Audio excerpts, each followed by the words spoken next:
Ever since FNAF released, there has been hundreds of fan games which have sparked many characters, ideas, and tons of hype throughout the FNAF community, with all of that stemming from these said fan-made FNAF games. But what even are they even good, and how did we get here? Well, if you're brand new to the series or a veteran to it, I have compiled all of my previous FNAF fan games and fan-made animatronic videos into this one video for one seamless and easy to watch supercut. So if you just need something to listen to in the background while you work, or need something to go to sleep to while simultaneously educating yourself on everything there is to know about FNAF fan games and fan-made animatronics, then this is the perfect video for you. And if you've already seen all my other previous fan-made FNAF related videos, then no worries either, as at the end of this one, I have collaborated with and interviewed Lil Jet Games, the creator of one of FNAF's newest and most unique fan games coming soon, with that being Spike's Ahoy,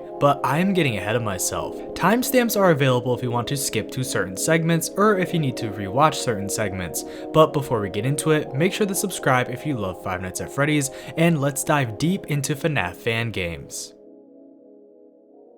Five Nights at Ronald's might be one of the most disturbing FNAF fan games ever made, but not for the gameplay, jump scares, or visuals, but instead for it being based on one of America's most deadly mass ever. He entered the facility heavily armed, immediately started shooting everybody, and the customers that were inside the restaurant had absolutely no chance to escape. If anything seen on this screen bothers you, this is your official warning for the rest of the video. Five Nights at Ronald's is an indie point-and-click survival fan game developed by Tan4 Games, which was released in 2015 and was popularized due to many popular FNAF YouTubers playing it around that time. Due to the game's age, along with the developer's skill level, it is very similar to many early FNAF fan games, meaning it is, well, to say the least, very flawed in its graphics, story, gameplay, and so on. But this game, like many other early FNAF fan games, managed to gather a rather small audience of people playing it and posting videos about it online due to its unique premise and so on. But as the years have passed, the game eventually faded into obscurity, being forgotten by many and even the developer himself, with only a sheer amount of people remembering the game or having active interest in it still. But luckily, someone who still remembered this obscure FNAF fan game reached out to me and told me about its existence and its disturbing story behind it. So after I was told about what the game's main inspiration behind its story was, I immediately began researching it to see if any of it was true, which after looking into it deeply, I was led down a very disturbing and grotesque rabbit hole that isn't for the faint of heart.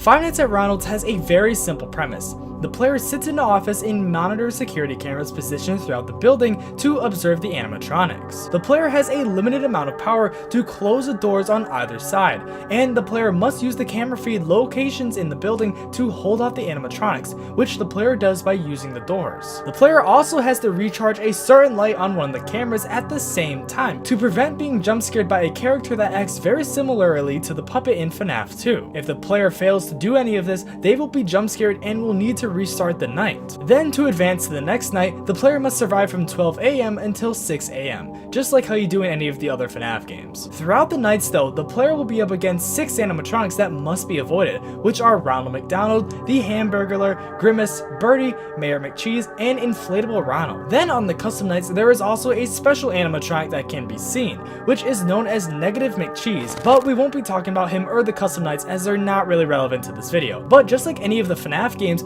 all of these animatronics slash characters act differently in an attempt to kill the player, so let's go over what all of them do real quick. Ronald McDonald becomes active on night 4, and he can be seen lying on a green surface in cam 2. Once active, he will move throughout cam 4, cam 5, and cam 6 before standing in cam 10. If not stopped in time, Ronald will ignore the right blind spot and directly jump scare the player, whether they are checking the cameras or not, but when fought off, he will just turn back. Ronald will also attack the player when the power goes out, at any night. While Hamburglar and Grimace are standing at the doors, Ronald will stand in front of the player. Then after a few moments, the remaining lights of the office will turn off, turning the room completely dark, in which Ronald will then eventually attack the player, resulting in a game over. The Hamburglar becomes active at night 1. He can be found lying on the ground ground in Cam 1, along with many of the other animatronics. Once active, he will move throughout Cam 4, Cam 6, and then Cam 5 before staring at the camera in Cam 9, in which he will eventually reach the left door of the office. If the player does not shut the appropriate door in time, he will disable the lights and the door, and will jump scare the player if they use the monitor or attempt to use the now disabled lights or door. Grimace also becomes active on night 1. He can also be seen on the ground in Cam 1 along with all the other animatronics. Once active, he will move throughout Cam 4, Cam 5, and Cam 6 before standing in Cam 10.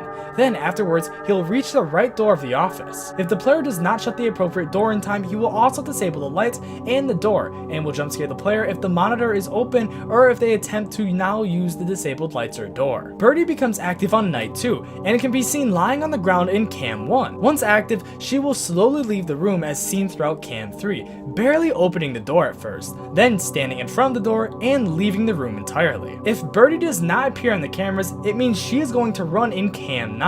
But seeing her running in the hall will most likely result in certain death if the left door is not shut, as she is way too fast to react to. The only way to avoid her is by shutting the left door before checking the cameras. Then there is Mayor McCheese, who becomes active on night 3, where he can also be seen lying on the ground in Cam 1. Once active, he will move throughout Cam 3, Cam 4, Cam 5, Cam 6, or even Cam 0 before trying to get into the ventilation system in Cam 7. The player must use the repel system to fend him off, otherwise he will enter the ventilation system and cannot be stopped. He will then jump scare the player if they check the cameras when he is at the vent exit. Finally, there is Inflatable Ronald, which also becomes active on night 1. He is placed in a box at the far right side of the restaurant, Cam 8, and must be stopped by a light which the player must keep charged. If the player does not charge a light, he will leave the box and enter the ventilation system to jump scare the player. Five Nights at Ronald's is very similar to many other older FNAF fan games from around that time,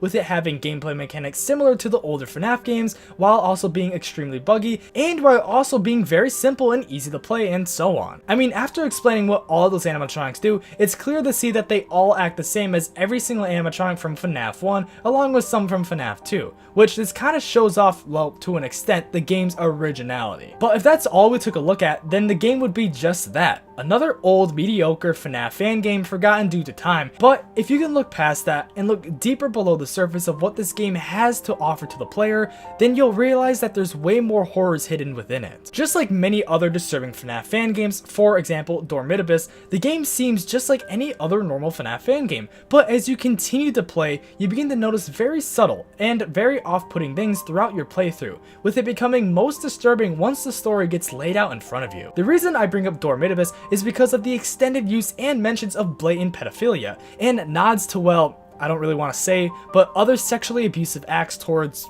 well, you get the point. This was one of the main plot points throughout the game, and was done in a way which rubbed people in a very wrong way, especially since, in hindsight, the pedophilic character featured in the game seemed to be some sort of self-insert for the developer, which also doesn't help the fact that there were rumors that the developer of the game was also a pedophile and so on. Now, some things I said could have been wrong there. I've never actually played the games for those reasons, but I mean, you get the point. The reason I bring this up is because Five Nights at Ronald's also has very disturbing elements for its main plot, which alone wouldn't be that bad, although a little distasteful, but is amplified to a whole nother depraved level due to its plot being based off of a real mass shooting at McDonald's, which took place in the mid-1980s. But where in the game's story is it mentioned or even referenced that it's based off of a real event like this? Well, when starting the game, you get a call from Phone Guy, which in most FNAF fan games serves as a tutorial of sorts and gives the player some exposition on what you see in the game and the story behind everything. But this game takes a very gruesome turn the second the phone gets answered on night 1. Hey there, if you're hearing this, it may be your first night as a security guard in the restaurant McDonald's. Great, isn't it? I know. Working here may be kind of scary. You'd be surprised of how disturbed an employee can get after 6 homicides took place. Look, the last security guard was angry with the manager because he got fired and really needed the money for his family. The next day, he returned and shot everyone at the place. Yeah, it was awful. After that day, people stopped coming.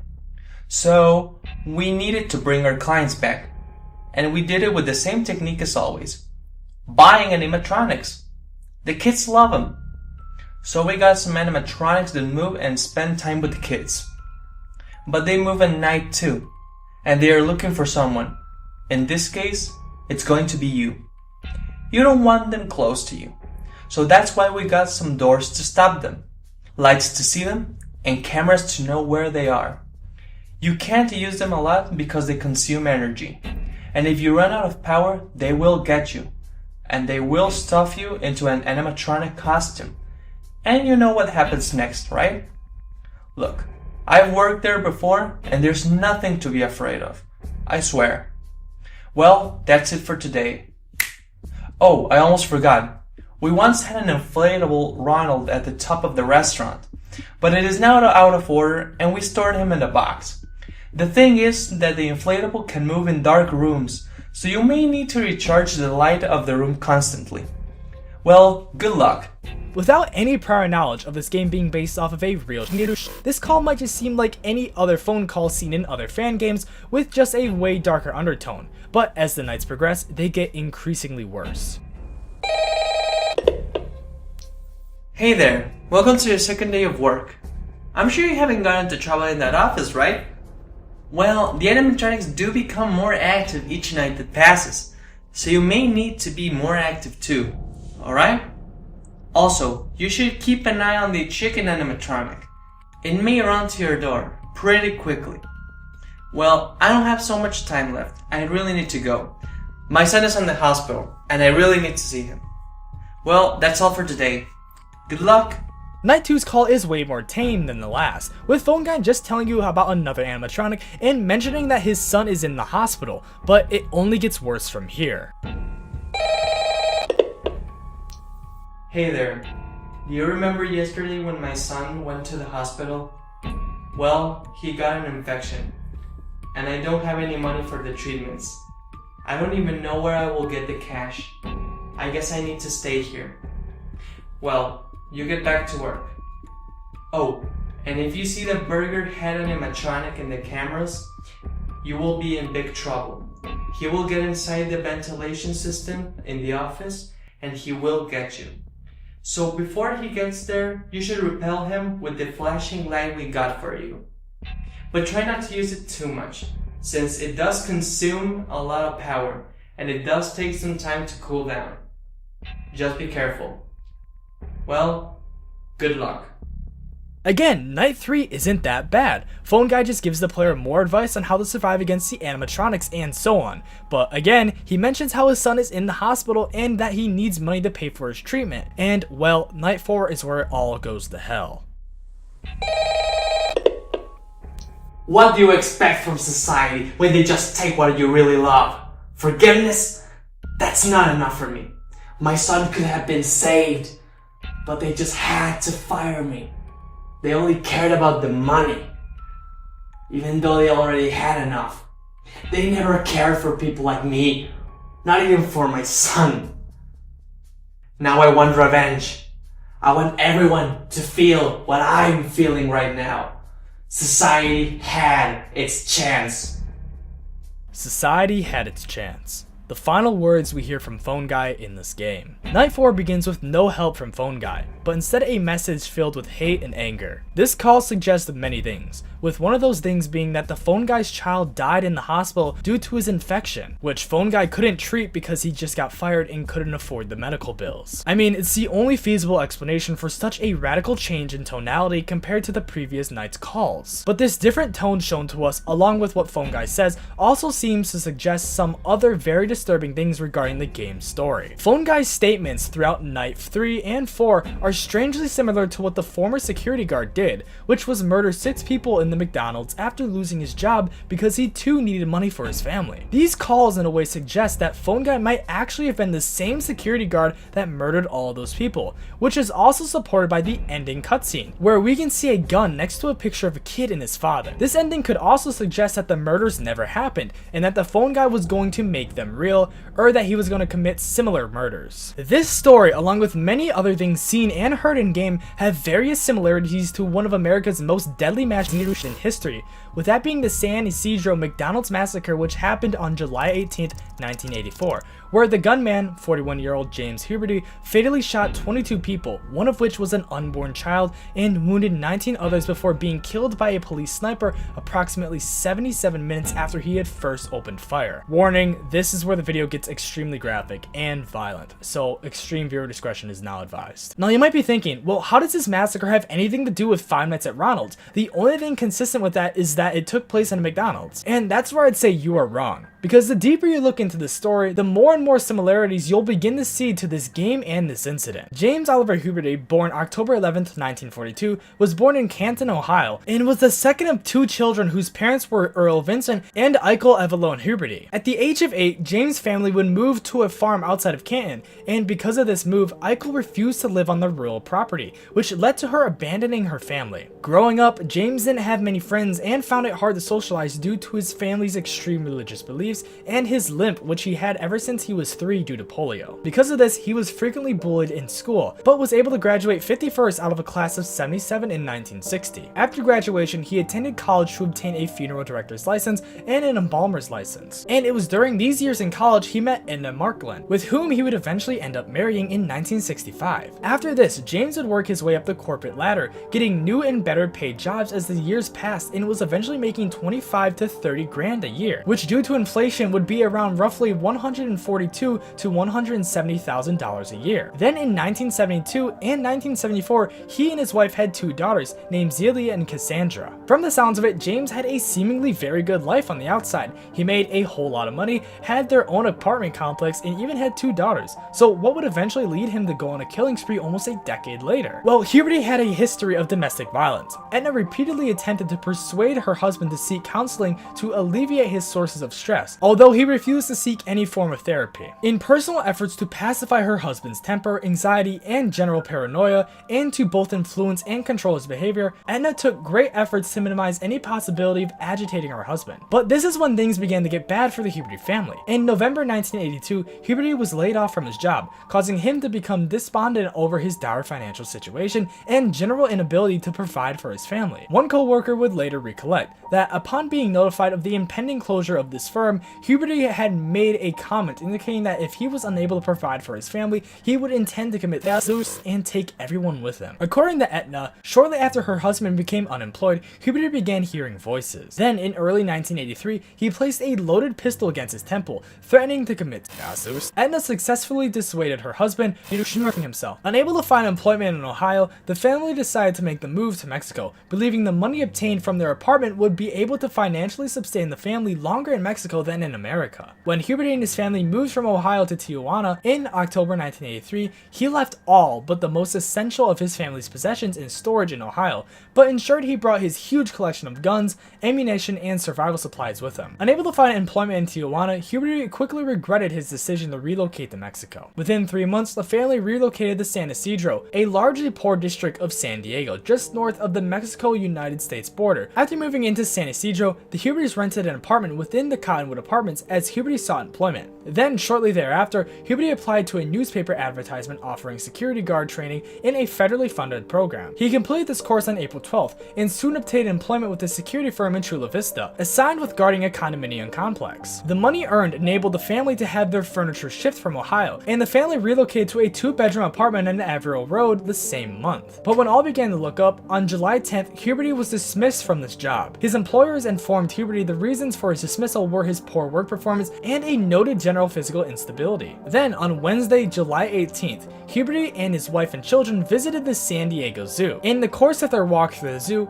Huberty told his wife of his belief that his life was effectively over, referring to a phone call he made to a mental health clinic the previous day and their failure to return his phone call. He said, well, society had their chance. Afterwards, they ate lunch at a McDonald's restaurant in the Clarelemont neighborhood of San Diego. Then afterwards, the Huberty family returned home. But shortly afterwards, Huberty walked into his bedroom wearing a maroon t-shirt and green camouflage slacks as his wife laid relaxing upon their bed. He leaned toward Edna and said, I want to kiss you goodbye. Edna kissed her husband husband then asked him where he was going. Huberty calmly replied, saying he was going hunting for humans. Holding a gun across his shoulder and carrying a box of ammunition and a bundle wrapped in a checkered blanket, Huberty glanced toward his elder daughter Zelia as he walked toward the front door of his family home and said, "Goodbye, I won't be back." Then Huberty drove down San Ysidro Boulevard. According to eyewitnesses, he drove first toward a Big Bear supermarket and then toward a post office before entering the parking lot of a McDonald's restaurant approximately 200 yards from his Averill Road apartment. Then after all of this, at approximately 3:56 p.m., Huberty brought a 9mm Browning HP semi-automatic pistol, a 9mm Uzi carbine, and a Winchester 1200 12-gauge pump-action shotgun, and a box and cloth bag filled with hundreds of rounds of ammunition for each weapon into said McDonald's, which had a total of 45 customers in it, and began his massacre.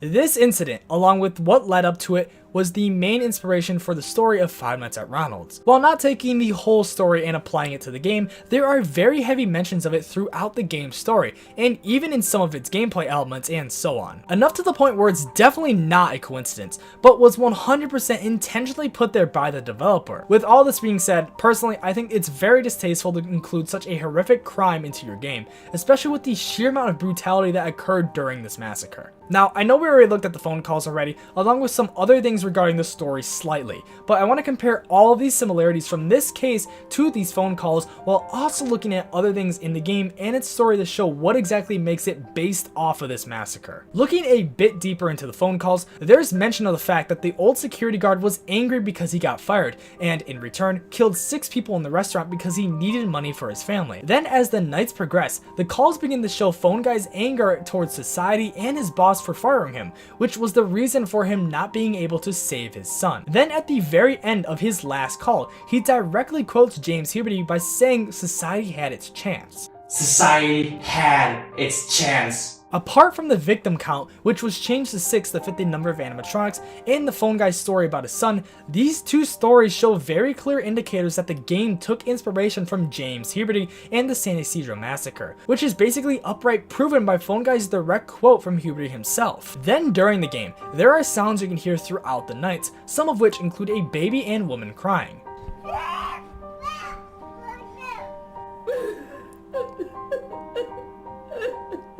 During the massacre, James murdered many women and even babies, so this could be a coincidence or a direct reference to some of the victims. Then there's another one where the audio file is literally called Massacre, which oddly sounds like a news broadcast for the actual news, but I'm not 100% sure on that because I couldn't find anything on it. Haunt us forever. Open fire. But if one of you guys can prove that this did come from a news report from the actual incident, then that would be really interesting to see, because then that would 100% confirm that this game was based off of that incident. But then there's the ending of the game, which I feel is the final nail in the coffin for this. In the ending image, you can see a check, gun, and picture along with some toys. The picture shows a dad who looks to be wearing a security guard outfit and his son in front of a McDonald's. The security guard element in this story can also be considered a coincidence, since both James and the gunman in game were both security guards before getting fired and then subsequently committing the crime. Then next to the picture there is a gun, which is seemingly based off of a Browning P35 high-powered 9mm pistol, which was one of the exact weapons that Huberty used during his massacre. Then next to that, there is a check that goes out to the player, who is named John Hilbert, which sounds very close to James Huberty. At least the same initials are there, but I mean, you can kind of see the correlation. It's very close. Future Gavin here. I'm just finishing editing this video and I looked at the check a little bit more closely to see if I can see any more additional information, and I noticed that the check looks to be dated for July 17th and the year isn't shown, and well, the massacre happened on July 18th, which also further proves that, well, you know, this could be related to the massacre.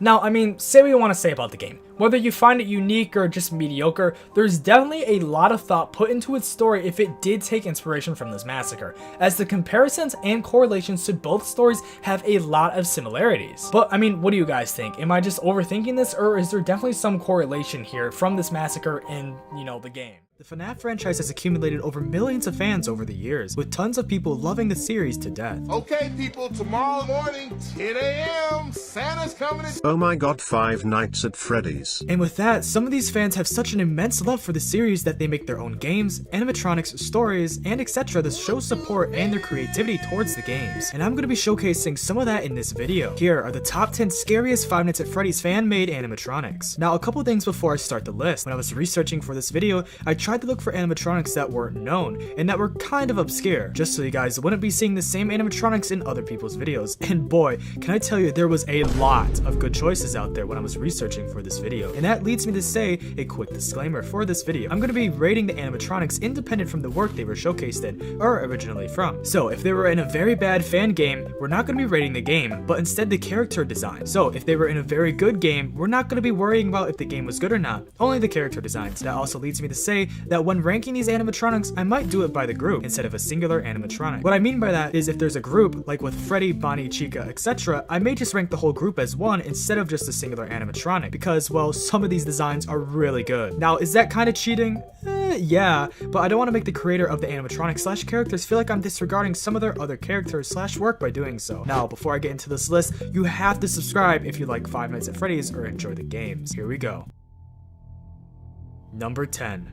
Starting this list is the FNAF Plus stylized animatronics. Now, FNAF Plus has been sweeping the Five Nights at Freddy's community away for quite some time now. I'm pretty sure this is the release all FNAF fans are looking forward to. The animatronics are absolutely terrifying, and Scott even backed the game himself and is helping with the development currently. But since Scott has participated and worked on this project, I'm not going to include the FNAF Plus animatronics because technically Scott worked on them. But technically, yes, the FNAF Plus animatronics are still fan-made animatronics, so I picked these ones instead so they're 100% fan-made. I don't know, but something about these animatronics feel more realistic than the other FNAF Plus animatronics. They are quite terrifying. Robin Thar Games on Game Jolt was the original creator and original maker of these animatronics, and I'd say they represent what the original FNAF Plus animatronics were trying to go for, but are more realistic. Because, let's be honest, the FNAF Plus animatronics are too scary to be in an actual restaurant. Imagine you're at Chuck E. Cheese, but then Chuck E. Cheese looks like he just came straight out of a horror movie. No one would go there, so it's a more realistic version, obviously. But I would say Chica is probably the scariest in this restyling, though in the original FNAF Plus group, I would say Bonnie is the scariest, but something about her eyes and her mouth being just completely wide open just gives me the chills. It's a terrifying detail that makes it so much more better.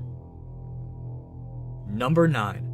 Talking about terrifying details on animatronics, Rotten Freddy is one of the most disgusting fan-made animatronics I've ever seen. Rotten Freddy is from the FNAF fan game Fredbear and Friends, Left to Rot. It's a fan game made by Garrett McKay. It was released on the 16th of July in 2018 and is a sequel to Fredbear's Fright. Now, as the title of the game would suggest, the animatronics were left to rot for a long time, and the animatronics in this game perfectly reflect the rot that slowly happens over time, almost to the point where if you look up rotten animatronics in real life, they look the exact same. Now, when picking the animatronic for number 9, it's a very hard choice. I love the designs of all of them, but I'm either gonna have to pick Rotten Freddy or Rotten Bonnie, mainly because I like the designs so much, with Bonnie missing half of his face, which is a pretty nice nod to FNAF 2. But regardless of me picking Freddy on this one, they are all amazing animatronics, and they do accurately represent what animatronics look like after rotting for years on end.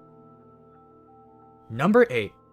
Going with the theme of old animatronics, only OGs are going to remember these animatronics, and those are the Draw Kill animatronics. Now imagine this. It was a couple days right before FNAF 3 released, and a YouTuber named Golden Lane Studio releases a trailer featuring these characters, and said video plagues your recommendation feed. Now, even though Golden Lane didn't make these characters, these originated from a user on DeviantArt named Draw Kill. Now to this day, they might not seem that scary, but back in 2015, when said YouTube video was all over everyone's recommendation feed, people thought that these were terrifying. And that's probably because there wasn't a lot of fan art at the time for Five Nights at Freddy's, since it was just a popular brand new horror game. If you remember, and if you were a fan around that time of the year when the series started to blow up, you should know these animatronics. I would say these are considered forgotten, as I completely forgot about these until I did the research for this video, but personally, maybe I'm just dumb and forgot. I would say my favorite, and what I think is the scariest one, is Chica. There's just something about her long, skinny arms with the spikes coming out of them, and then you being able to see her ribcage that is exposed. I don't know about you, but I think these are all very creepy, but Chica is the most interesting and disturbing design-wise. I don't know, it's just something about those arms, it's just very disturbing.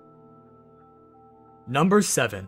Before I start, it was very hard to track down the creator of these animatronics, and I still do not know if this is the actual creator of the animatronics, so please correct me if I am wrong in the comments. With that being said, number 7 is Demented Freddy, or the Demented Animatronics. These animatronics are supposedly made by real fillets. I'm not too sure where the creator originally posted these animatronics from, but I will say that this is a terrifying animatronic that represents the nightmare animatronics from FNAF 4. But after looking at all of them, this is where things got tricky for me, as all of the animatronics are extremely well made, but my first choice for number 7 was originally Bonnie. Bonnie is absolutely terrifying, but I don't know if the actual creator is still real for Liz, or if that would be me stealing artwork, so that's why I didn't pick Bonnie. But with that being said, these are all still terrifying animatronics, and I wouldn't want to see them in real life at all. But I still stand by my choice with Demented Freddy being the scariest. Number 6.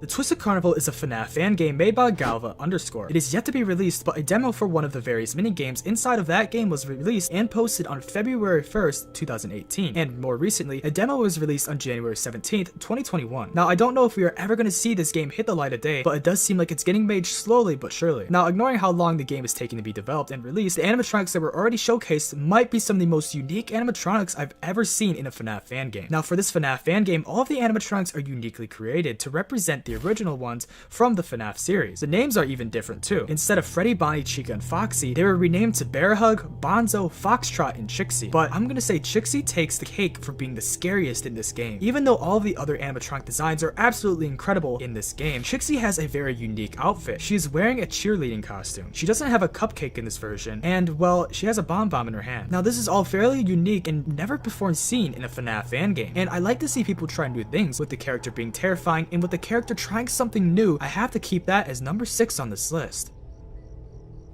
Number 5.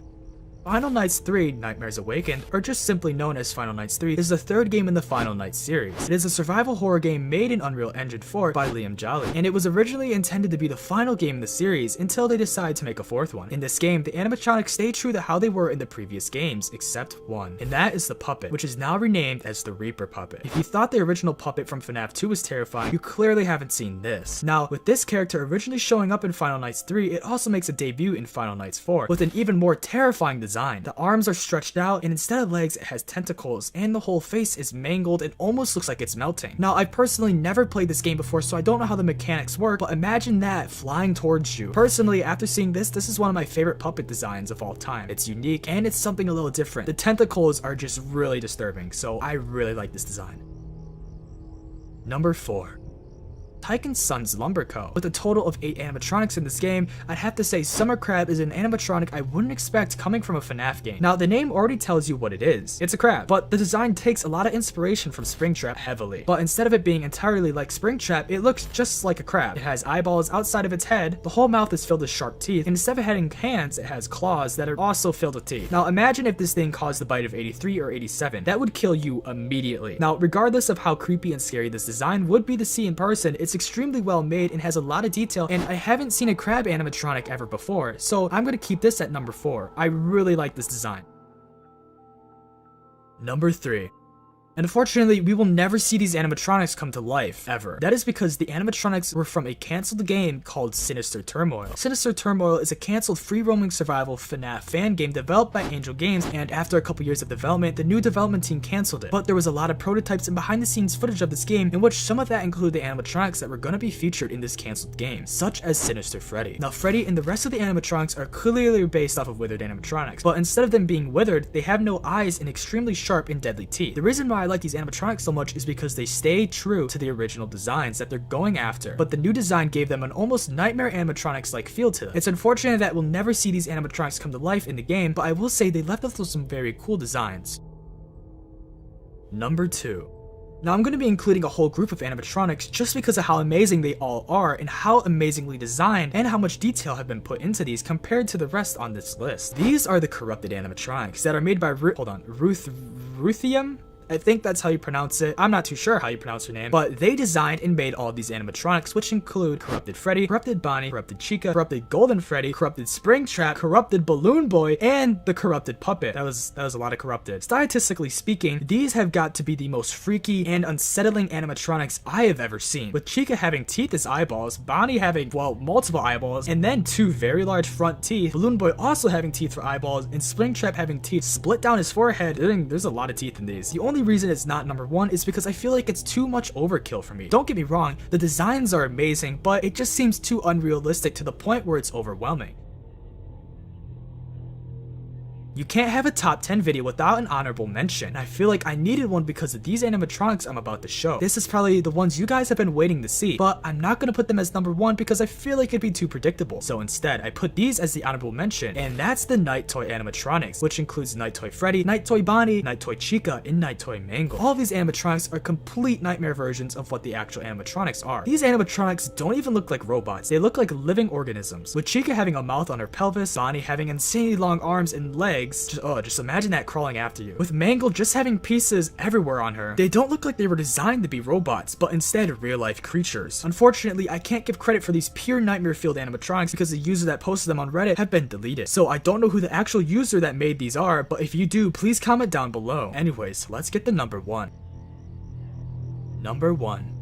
This game has taken the FNAF community by storm within the past year, and is probably one of the most realistic FNAF fan games ever made. If you don't know what I'm talking about, it is Juniors. Juniors is a point-and-click survival game, just like all the other FNAFs, that take place during a paranormal investigation at Juniors, with the game originally being made by Romanov, I think that's how you say it, Romanov, there you go. Then released by Derek and a larger team of people, Juniors released in August 2022, and the game was an instant hit, with it becoming one of the most popular fan-made FNAF games ever. All of the character designs are very realistic and have a very uncanny valley feel to them in this game, but with how well designed all the characters are, they all could be put as number 1. But if you played the game or know about it, we all know which one is the scariest in this game. So drum roll please. It's the Mangle. Now let me tell you, how the Mangle appears in Juniors has got to be one of the most terrifying sequences in a horror game ever. As you sit there and watch your office screen, you watch all of the pieces go down the conveyor and get put into the Mangle, all while terrifyingly suspenseful music plays in the background. You sit there helpless, watching the Mangle be built right before your eyes. But that's not even the worst part. The Mangle is nothing like the FNAF 2 one. It's basically like a huge spider-like robot that is torn into pieces and looks like it was made by a mad scientist. Imagine like a robotic Frankenstein, just pieces put together everywhere. That's the best way I can describe it. The only thing that represents the FNAF 2 Mangle is the face. Now, since the Mangle basically is a spider in this game, the Mangle has a huge long tail connected to a little owl animatronic, just for extra detail. With all this combined, this animatronic is beyond terrifying, and I would have to say is probably the scariest fan-made FNAF animatronic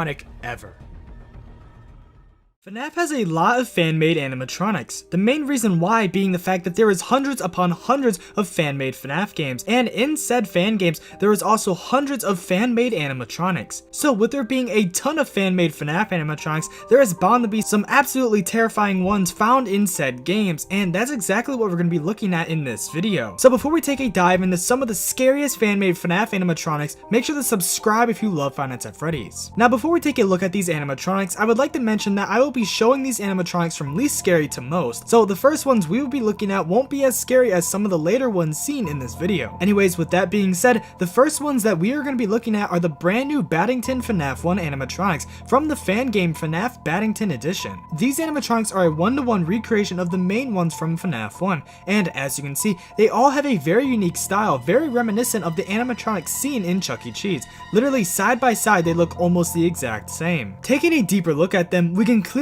tell that they are made out of some softer substance such as cloth, unlike how many of the animatronics we see in FNAF are made out of a hard metal and plastic material, and due to these softer materials that these animatronics are made out of, they almost look like teddy bears in a way. The only animatronic that kind of strays away from the soft cuddly look is Foxy, and that's because his design still stays very true to the original, with him being all beaten up and withered. He is still made out of the same material, but is just more beaten up. Oh yeah, we can also see Golden Freddy throughout the game, and he looks very good, and he also has a more rubber face and looks to be made out of different materials compared to the others. He has a way creepier look because he is sitting up more compared to how Golden Freddy does in FNAF 1, giving him the appearance that he almost looks alive in a sense. Plus he also, to what I think, uses the same model seen in Baddington's FNAF VHS videos, which is a cool nod to that too. Now I will have to say, my favorite things about these animatronics are how real they look, but if you think these ones look realistic, wait till you see the Unbearable 101's iterations of the FNAF animatronics. Now the Unbearable 101 has some of the most most underrated fan-made FNAF animatronics I have ever seen, with him having almost 100 different versions of them on his DeviantArt page. But we are only going to be taking a look at a couple of them, with those being the rotten versions of his fan-made versions of the FNAF 1 animatronics. He has made clean and old versions of them, which are also really good in high quality, but just aren't as scary as the rotten ones are. As you can see, these animatronics have taken very heavy inspiration from the withered animatronics from FNAF 2, along with also taking inspiration from animatronics seen in real-life establishments, like Chuck E. Cheese. All of these animatronics are made out of the same furry material seen on the majority of real-life animatronics,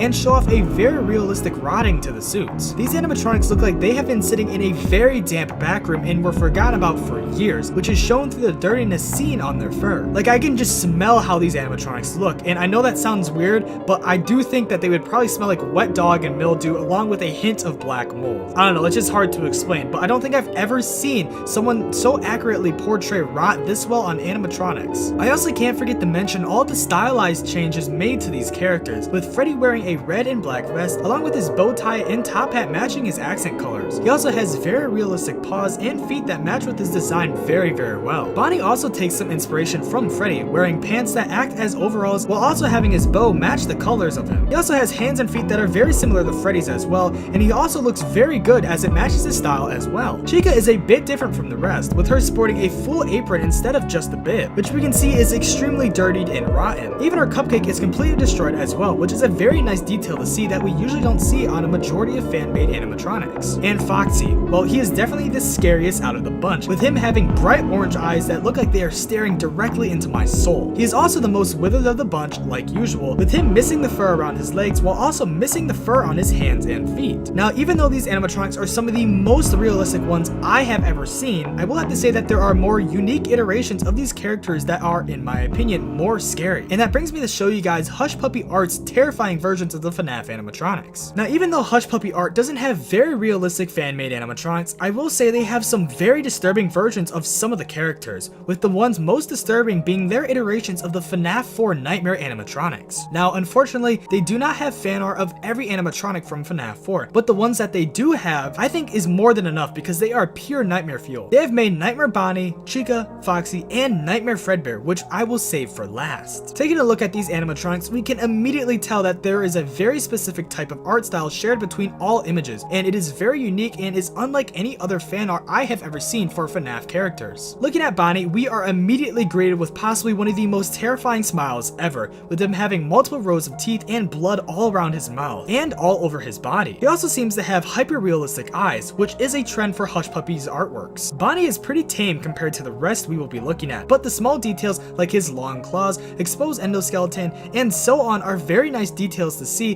that are just very underappreciated with these animatronics. Anyways, looking at Chica now, I think we can immediately tell that this one is 10 times more disturbing than Bonnie, with her having a gigantic beak that, as we can see, is filled with a gummy-like tissue like how humans have in their mouth. We can also see saliva connected from the bottom to the top of her beak, which makes her look almost like a real-life organism and not an animatronic. She is also covered in blood and has very sharp endoskeleton claws, and even has a very disturbing version of the cupcake. Yeah, not much else to say about that. Anyways, moving over to Foxy, we are immediately greeted with his huge jaw and sharp rows of teeth, and very snake-like tongue. He is pretty simple in design, with his mouth taking the majority of the detail in this image. He is also covered in blood and has his iconic hook, and there's not really much else to say about him. But anyways, we're gonna now move on to Nightmare Fredbear, but before we do take a look at him, make sure to pulverize that subscribe button if you love FNAF. Anyways, Nightmare Fredbear is by far the most disturbing of the bunch, with him having dozens of rows of teeth both in his mouth and on his stomach, which are both very bloody. We can also see that he has fluff inside of him, which is actually coming out, just like if he was a teddy bear. There isn't much to say about him, as I don't think I need to explain why he is absolutely terrifying. But if you think those fan-made versions of the FNAF 4 animatronics are bloody and gory, wait till you see these animatronics from the new FNAF 4 fan game titled When the Lights Go Dim. When the Lights Go Dim is a brand new FNAF fan game that has been very popular as of recent, and for good reason. The game was made by Freddinator and was just released less than a month ago,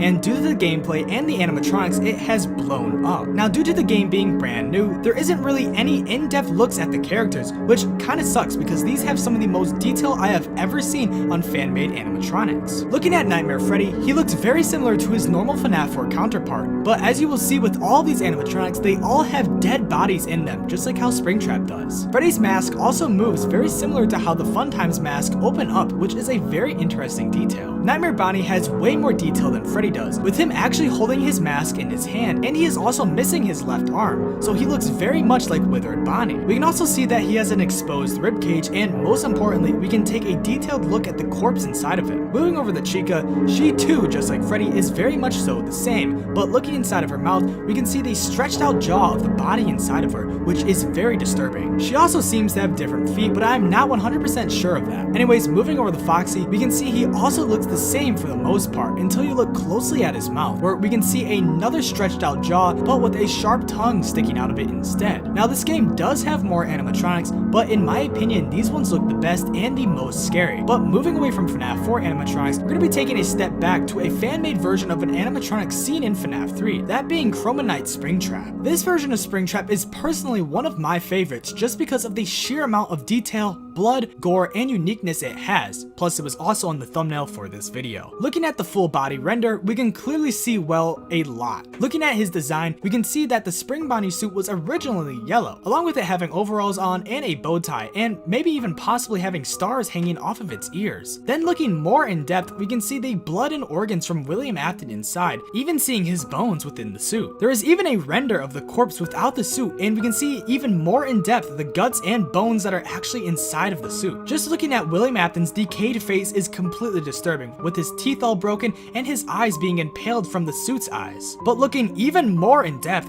there is a close-up render of Springtrap's face, which is even more disturbing, where we can see even more details that we weren't originally able to. We can even see that there's spider webs on the suit and that there's tons of wires coming out of the suit. Just looking at the design, it's personally one of my favorites of Springtrap ever. It is so bloody, it's so gory, and it's so disturbing. But surprisingly, there is still more bloody and gory animatronics than the last couple of ones we have seen, with arguably the most gory one on this list being the corpse. Now this animatronic is actually of Michael Afton after he got scooped, and when he had all the animatronic pieces inside of him. So yes, technically he is still considered a animatronic. Now there is a lot of renders of what Michael Afton looked like after he getting scooped, but I feel like this one is the scariest out of all of them. Taking a look at him, we can see he has an exposed stomach with a lot of his intestines sticking out, and he also has his very iconic purple skin. We also see wires sticking out of his chest, along with a lot of bruising and blemishes all over his body. But then finally looking at his face, he has no eyes or even anything inside of his mouth. He is just empty. Like, there's no better way to explain it. He literally is just a puppet, or like a skin suit, or whatever you would want to call it.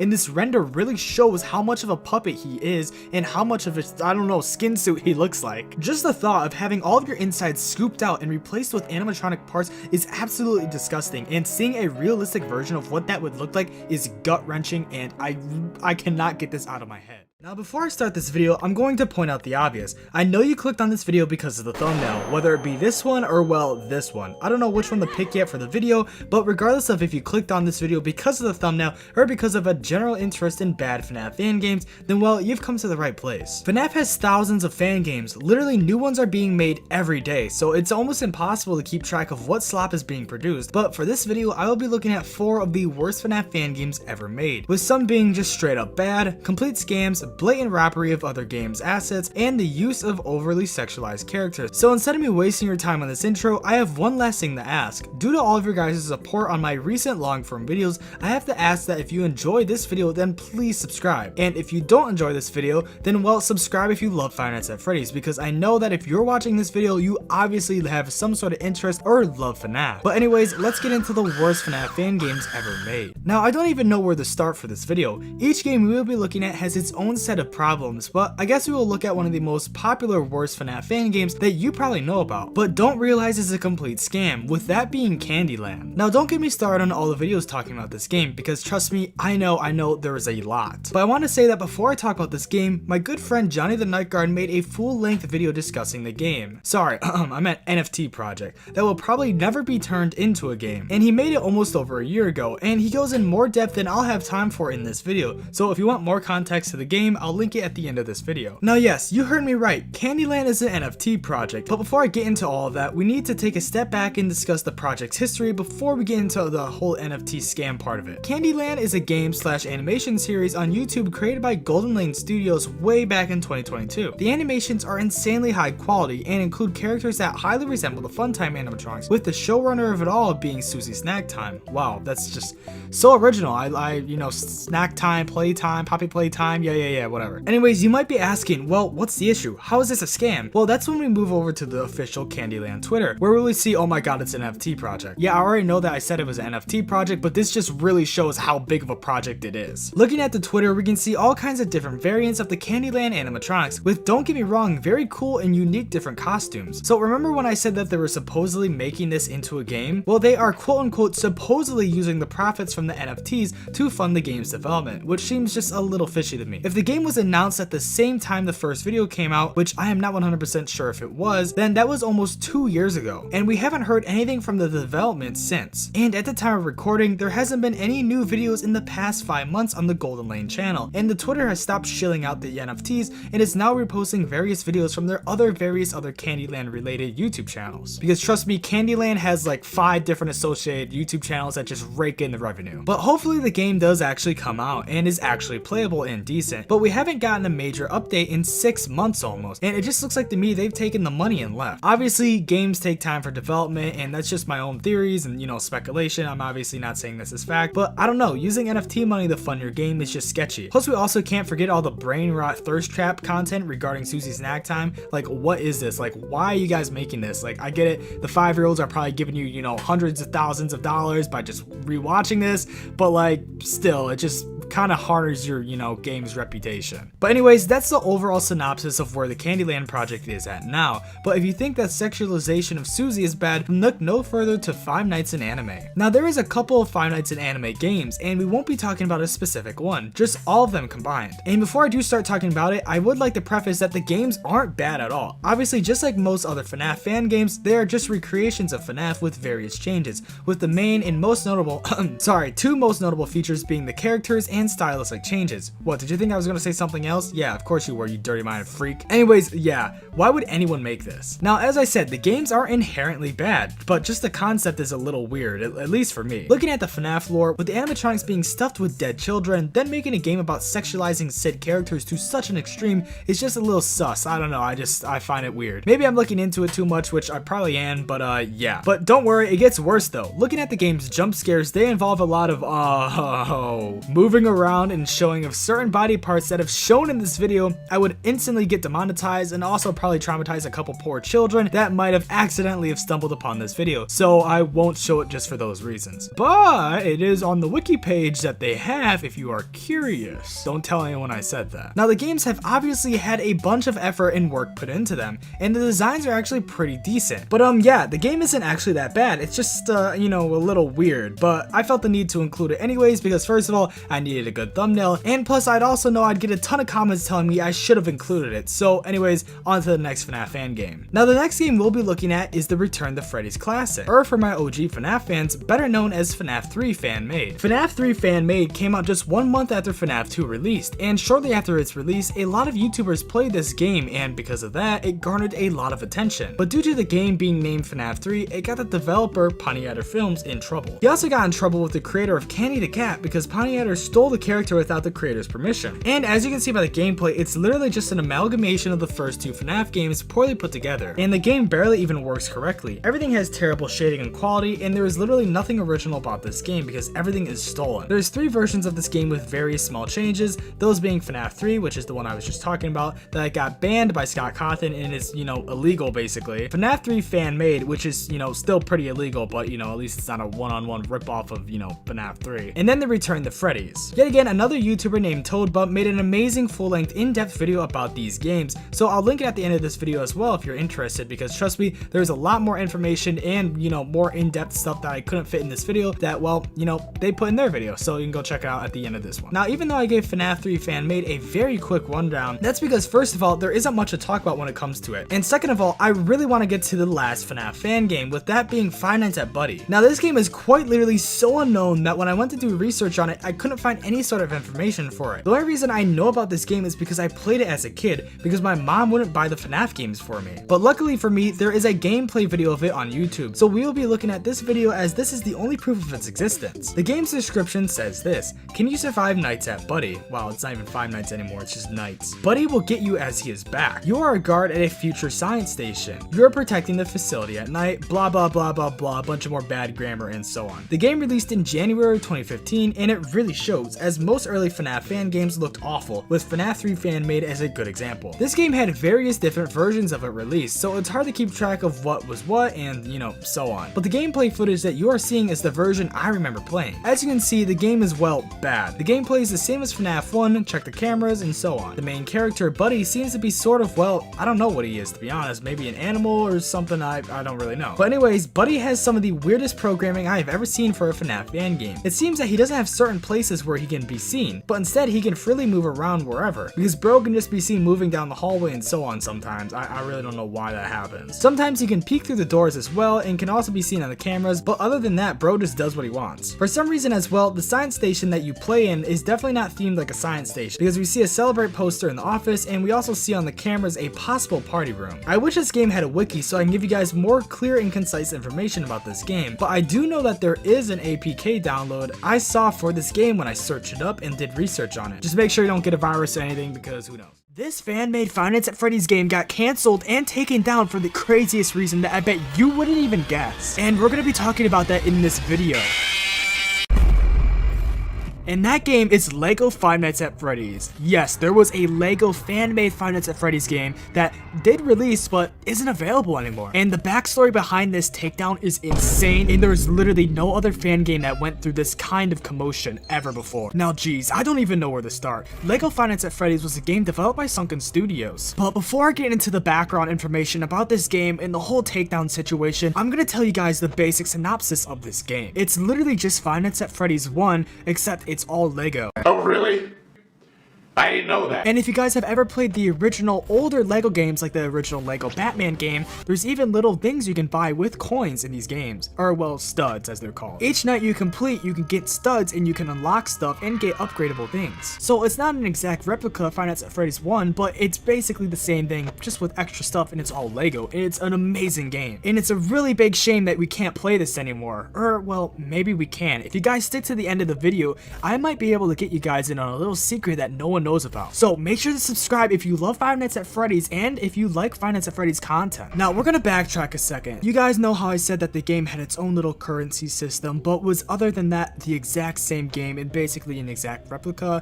Well, this is where the game ran into its first set of problems. Now Scott has taken down games before in the past that have been just repos, games that have been remakes of the Five Nights at Freddy's games if they were too similar to the original, and things basically just like that. Scott will remove your game from Game Jolt if it's very close to one of the original FNAF games. And he's been doing this for years, so this isn't anything new. In the announcement post on Game Jolt that Sunken Studios did for the DMC takedown of LEGO FNAF, they even mentioned that they thought the DMCA was gonna come from Scott himself. Which, why would you be making a game if you already think Scott is gonna take it down and waste all that hard work and time into something that you do know will be or might be taken down? Why did you continue development if you knew the game would get taken down? Money. But skipping past that, it didn't get taken down by Scott, so that wasn't the issue here. The issue was that LEGO actually did the DMCA takedown and took down the game themselves, even though the developers weren't profiting from the game at all. The developers made you download and buy Five Nights at Freddy's 1 from Steam in order for you to even play the game, so Scott was still getting paid. So as I said, Scott didn't have the issue here, it was LEGO. And the crazy thing was too, is that they had the whole original Five Nights at Freddy's trilogy lined up. There's trailers on YouTube for the first, second, and third FNAF LEGO game that were in development. And there's even a Game Jolt page still up for Five Nights at Freddy's 2, the LEGO version, with a bunch of teasers, pictures, and just stuff like that on it. And as I was researching for this video, I looked on the LEGO Five Nights at Freddy's YouTube page and clicked on their community tab, and just a couple months ago, the creator of that page, or whoever runs it, I'm not really too sure, they made a community post saying that they might use the characters for YouTube videos and make shorts and little skits using them. Now, I don't know if that's also going to cause legal issues and do another DMCA takedown, or they just didn't learn learned their lesson. I really don't know how the fair use works on that, but they might still be making content with the Lego FNAF property, even though they don't own the FNAF property or the Lego properties at all. So we'll see how that goes in the future, but I just thought of something to bring up since I haven't heard anyone else bring up anything about it since it's so recent. But for the people that don't know much about this situation, I'm gonna go in depth real quick about what a DMCA takedown is and what this means for the franchise and why the game was canceled and isn't able to be legally distributed anymore. So I'm not gonna read the whole DMCA takedown, but just the most important part of it and, well, basically why the game got taken down in the first place. So I'm gonna read it for you. Accordingly, we hereby demand that you immediately remove or disable access to the infringing material available at the URL for the game for trademark infringement, brand a Lego Landing, and then the URL again, which the game is located at GameJolt. We have a good faith believe that use of the trademarks and copyrighted images described above in connection with the domain and URLs described above is not authorized by the trademark owner, and such use is not otherwise permissible under applicable law, which is basically just saying that they don't have the right to use their material or characters or their logos or anything Lego related. This letter is provided without prejudice to any claims or remedies that the Lego group may have in connection with this matter whatsoever, all of which are expressly reserved. The Lego group reserves the right to take further action without notice, which also means that if they don't take out the game, they can do it themselves. Sincerely, the Lego group brand protection. Now, you guys should already know what that means, but if you have the brain size of Patrick, well, I just explained it. This is just saying that the developers of the game don't have any right to use the Lego trademark in any sort of way. Even though I'm pretty sure Lego doesn't have FNAF minifigures, it's just that they replicated them so much that, well, you can't use them. But they did use the Lego trademark, which is why it got taken down. And then this goes back to what I said earlier, how you had to buy the game off of Steam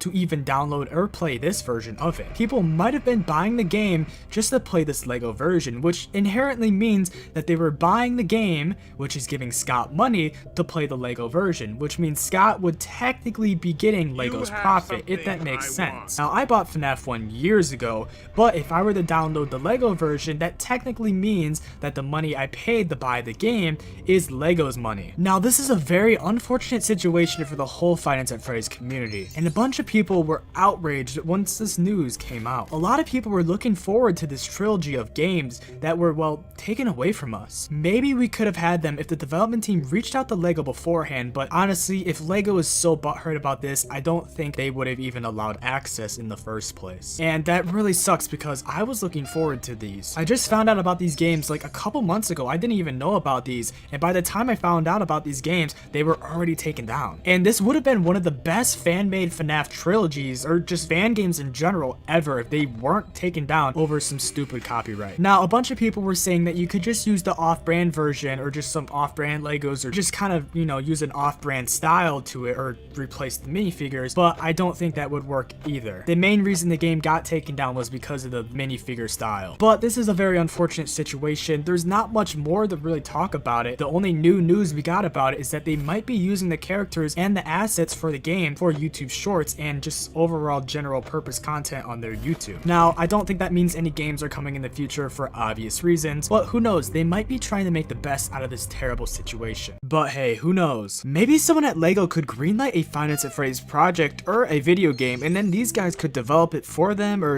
something like that. I'm very shocked that they have Minecraft sets, but they don't have Five Nights at Freddy's sets, which is also, it's not a kids game, but a bunch of kids do play it, kind of the same as Minecraft, and they could totally make a bunch of money off of it. So I don't know why they haven't even thought of it or even gone for it. But knowing the internet, someone might make a petition online to try and get it saved. You never know. But honestly, I don't think that's gonna happen, but it would be pretty cool to see the support for the game come back because it's honestly died down. And since there's no news about this game and the only news is the YouTube stuff, I really don't think we're gonna recover from this, which is really unfortunate. FNAF is by far one of the only horror games to have masked the amount of success that it's had over the years, and with that success, it was bound to have multiple copycats, ripoffs, and etc.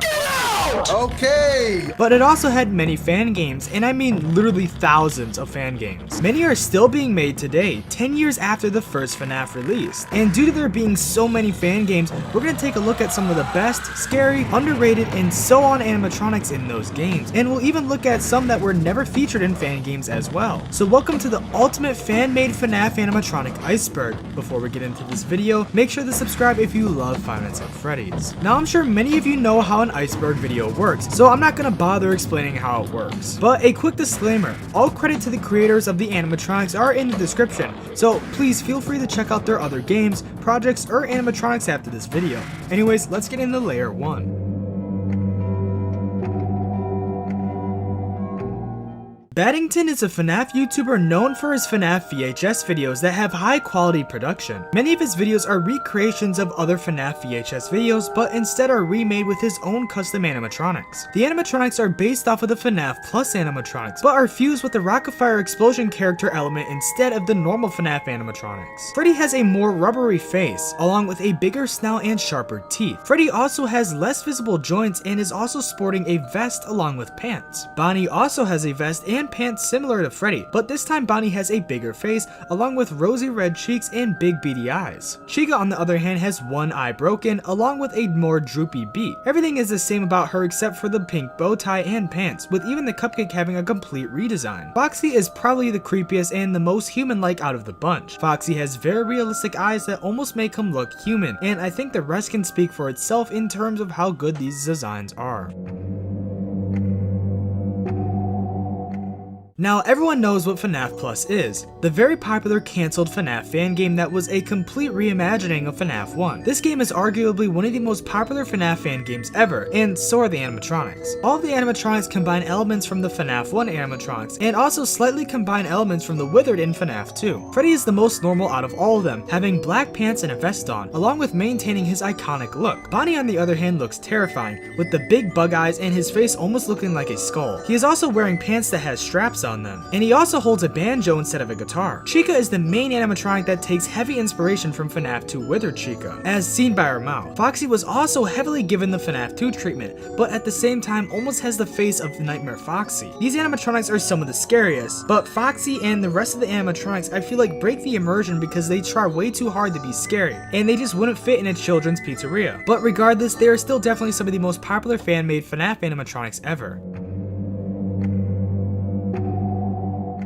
Juniors is a FNAF fan game based off of the building we see in the Midnight Motorist minigame in FNAF Pizzeria Simulator. The game takes a more retro and stylized look to all the animatronics seen throughout the nights, with the game having a decent sized roster of Freddy, Bonnie, Chica, Foxy, Balloon Baby, Marionette, while also having withered versions of all these characters as well. We also can't forget probably the most known out of the whole game, the Mangle. All of these characters are given a furry body, along with having more details that make them appeal to kids more, while also maintaining an uncanny valley feel from them. This goes the same for the withered variants. They for the most part share the same features, but are just modeled to look more like the FNAF 2 versions instead. The only characters that stray away from these design choices are Mangle, Marionette, and Balloon Baby. Marionette and Balloon Baby share many features, the main one being that they look like porcelain dolls more than anything. And Mangle, well, he looks like a scorpion. It's massive in size and has a little pet owl attached to its sea of parts, and it's probably one of my favorite animatronics ever. Pop Goes is a FNAF fan game series that takes place in an alternative universe, where only the first 3 FNAF games are canon, while also sharing a continuity with Five Nights at Candy's. Now Pop Goes has a lot of animatronics throughout its many games, and cancelled games to look at. So we're going to take a look at some of the most popular from the series, with obviously the most popular one being Pop Goes the Weasel. The most well-known version of this character is the Pop Goes Evergreen version, most well known for his green attire. But then there is also the original versions from the earlier versions of the games, with Pop Goes having a way longer torso and also having no clothes on. The joy of creation is only really known for one thing, and that is the animatronics. The ignited animatronics have been a fan favorite ever since the FNAF franchise started, with them blowing up in popularity after the game came out. The ignited animatronics consist of Freddy, Bonnie, Chica, Foxy, Golden Freddy, Springtrap, and Creation. All of the animatronics are extremely broken down and at times burnt versions of the FNAF counterparts, with the only exception being Creation. It's no surprise these animatronics became infamous in the FNAF community, with them being unique recreations of the original FNAF designs, and with them also being terrifying in gameplay. Creation, on the other hand, is a combination of all of those animatronics, having 3 legs, 4 arms, with the head of Freddy. Plus, it also looks like a spider, so yeah.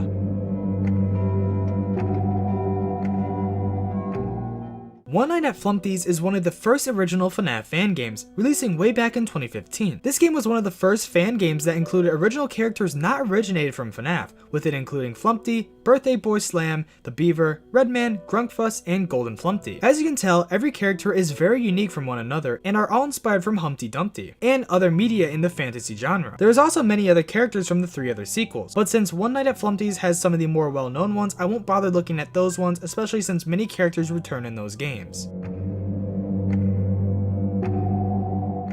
Five Nights at Candy's is also one of the first FNAF fan games to have original characters, like how One Nights at Flumpty's had, with it also releasing the same year as Flumpty's in 2015. Candy's includes, well, Candy, Cindy, Blank, Chester, Penguin, Old Candies, the Rat, and Vinny. Each animatronic has very similar vibes to the animatronics seen in FNAF 2, like the toys, Mangle, and the puppet. Candy and Cindy are both cats that are very reminiscent of the toy animatronics. Blank reminds me of Mangle, being all torn up and also having children's drawings all over him. Chester follows the toy animatronic design, same as Candy and Cindy, with just being a monkey instead. Penguin, yet again, follows the same formula as the rest, but is just the penguin. Old Candy is just a withered OG version of the normal Candy, but instead is deep blue instead of the light blue normal Candy has. The Rat follows the same design as Old Candy, looking all beat up while missing some parts of his body, but Vinny is literally just a reskin of the puppet, so yeah.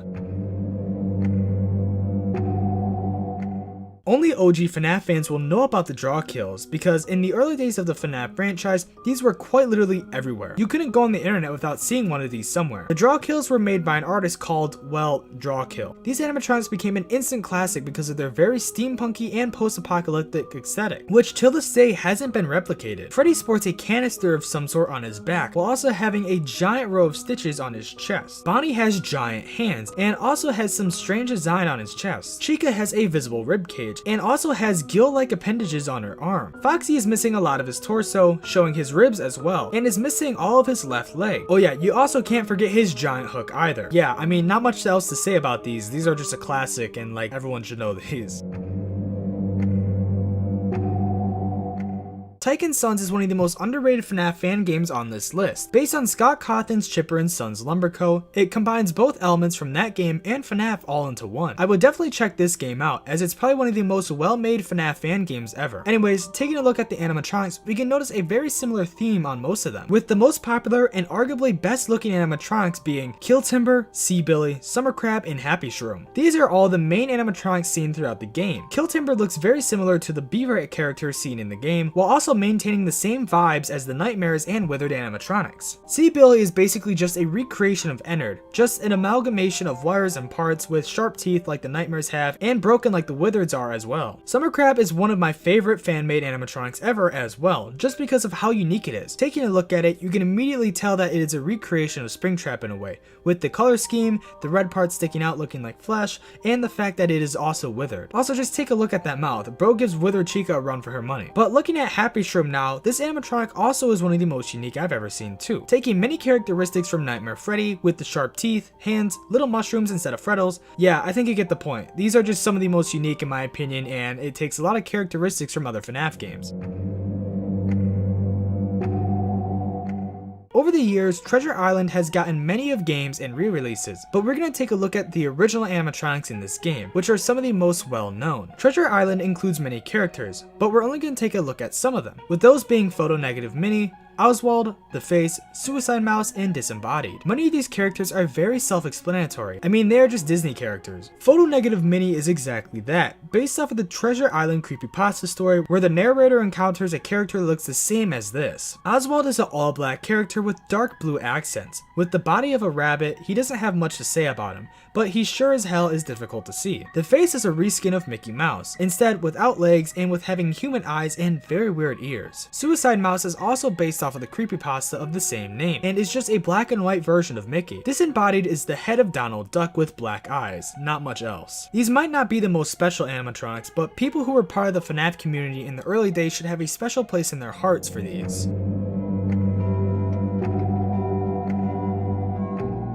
Oblitas Casa is the newest version of Five Nights in Treasure Island, including a majority of the same characters, but with them looking heavily improved and way better. Now this game has literally dozens of animatronics, like over 20 plus when you count all the unique variants and so on. So we're just going to take a look at the main ones, which are Willy, Belial, Daisy, the Face, Photo Negative Minnie, Pete, and Dippy. Willy is based off of the Steamboat Willie version of Mickey, which is black and white with a white hat. Belial is based off of Disney's, hold on, let's try not to butcher this, or Tunisia? I don't know, I think that's it, maybe not. Anyways, with major differences. The character is halfway melted, with no lower body, and also has black with slight colors that are faded. Daisy is the head of Daisy Duck, with tentacle-like appendages coming from the base of the head. The face has 3 unique versions, but we will look at the main one. He is the same as the Treasure Island version, but with better textures basically. He also has realistic eyes and also appears to be melting. Photo Negative Minnie is the same as Photo Negative Mickey, but just Minnie Mouse. She has realistic eyes as well and also has a very shiny texture to her. Pete is based off of the original version of him from Steamboat Willie. He is the same color scheme as Willie and is basically just a one-of-one creation of Pete. Dippy is a black and white character which resembles Goofy. The name is a reference to Goofy's original name, and not much else can be said about him since he's kind of just basic.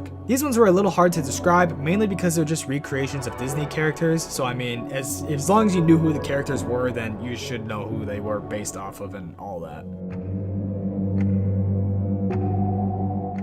Five Nights at Chuck E. Cheese also has 2 versions, the 2015 version and the rebooted version. The 2015 version of the animatronics are not very good, so we'll take a look at the rebooted versions instead. Now, if you know anything about Chuck E. Cheese, you should know the animatronics, but if not, then there's Chuck E. Cheese, Jasper, Mr. Munch, Helen, Pasquale, Krusty the Cat, and exclusive to the games, Costume. All these animatronics are based off of the late 70s and early 80s versions of these animatronics, which means they are all portrait versions of them. So that means they don't have a lower body. So if you know what these look like in real life, well, not much changed for them in the game versions. Anyways, Chuck E. Cheese looks like, well, Chuck E. Cheese, duh. Jasper wears a western hat and a red flannel and a pair of overalls. He is also missing his hand and has a banjo. Mr. Munch is a purple monster with yellow hair and eyebrows. He has sharp teeth and is also very similar to the modern Mr. Munch. Helen is a white chicken with brownish hair and also has blood on her beak. She has lifelike hands and also uses a guitar. Pasquale wears a chef's outfit and also holds pizza in his hand. Krusty the Cat wasn't in the original Five Nights at Chuck E. Cheese. He's the most withered out of the animatronics with white eyes and a baseball shirt that is all stained. Costume also didn't appear in the OG Five Nights at Chuck E. Cheese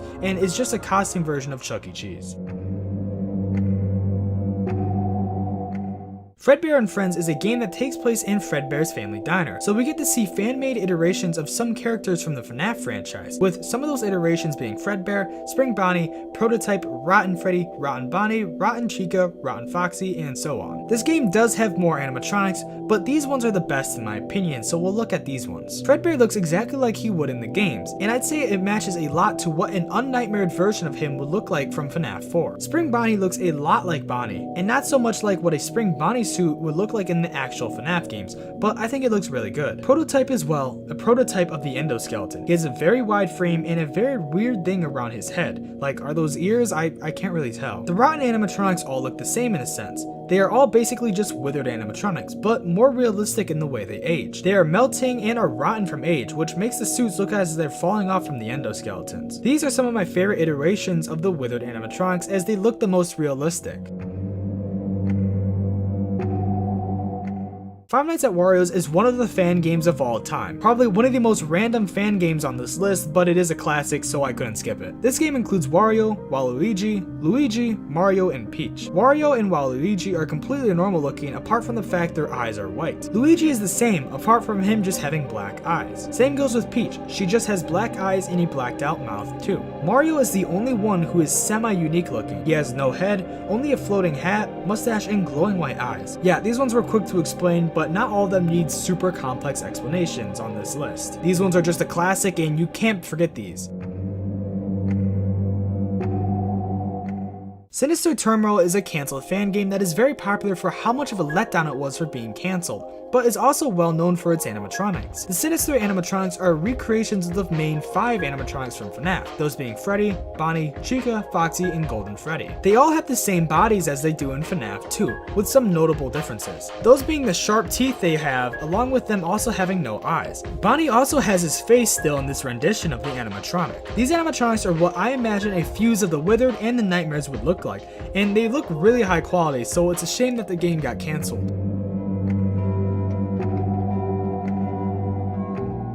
Lego FNAF is exactly what it sounds like. It's FNAF but Lego. So these animatronics are also very self-explanatory. The game was unfortunately pulled due to copyright reasons, but the first game can still be found online and played. We were originally going to get the first 3 games, but that'll never happen since the game got cancelled. Anyways, here's a look at the animatronics. As I said, it's literally just FNAF but Legos, but yeah. I'd say they look pretty much like Legos. Like if these were real Legos, I think this is very, very good and they probably would look like this in real life. Not much to explain, they're just Legos and I think they are really cool looking.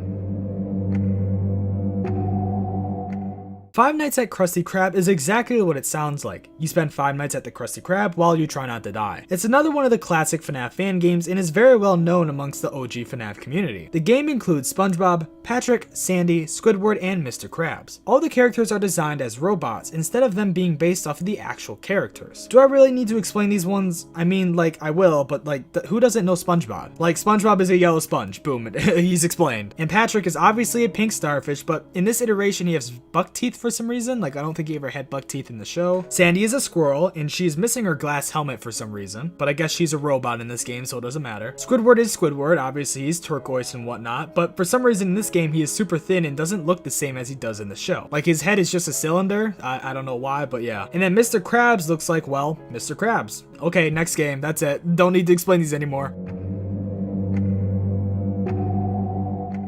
Twisted Carnival is a newer fan game that is still being developed. It takes place in a carnival and has very creepy animatronics all based off of the main 4 in FNAF, with those being Bear Hug, Bonzo, Trixie, and Foxtrot. All these animatronics are very unique, and if you've been listening to this video instead of watching, I'd recommend looking now, because I can't really explain these ones. Bear Hug is obviously Fready, with a very creepy face with a yellow bow tie and hat. Bonzo is Bonnie, he also has the same creepy face as Fready and has a very distinct red bow tie. Trixie is the most unique out of the bunch, with a very different design compared to the others. Trixie is Chica, but is a cheerleader version instead. She has pom-poms and wears very different clothes. Foxtrot is Foxy, but has a very different face compared to how Foxy does in the FNAF games. He looks the same as the rest and isn't as withered as he is in FNAF 1. These animatronics are very creepy and are very well made, and honestly, they are just very, very oversized for like how they would be in real life or whatever you're trying to replicate, and I think it makes them look way more ominous and terrifying. Shadow Over Freddy's is a very interesting FNAF game, not because of the animatronics, but because of the gameplay. It's a point-and-click free roam game, unlike many other free roam FNAF games. This game has a very simple roster of characters: Freddy, Bonnie, Chica, Foxy, and the puppet. They are all one-to-one recreations with small minor different details compared to the originals. The main difference is that they are all black and white and have white eyes instead. The reason I included them is just because of the simplicity behind them. They aren't overdone or excessively creepy, they are just simple. And as you can see right now, they're just recreations. There's nothing really special about them, they're just kind of spooky looking.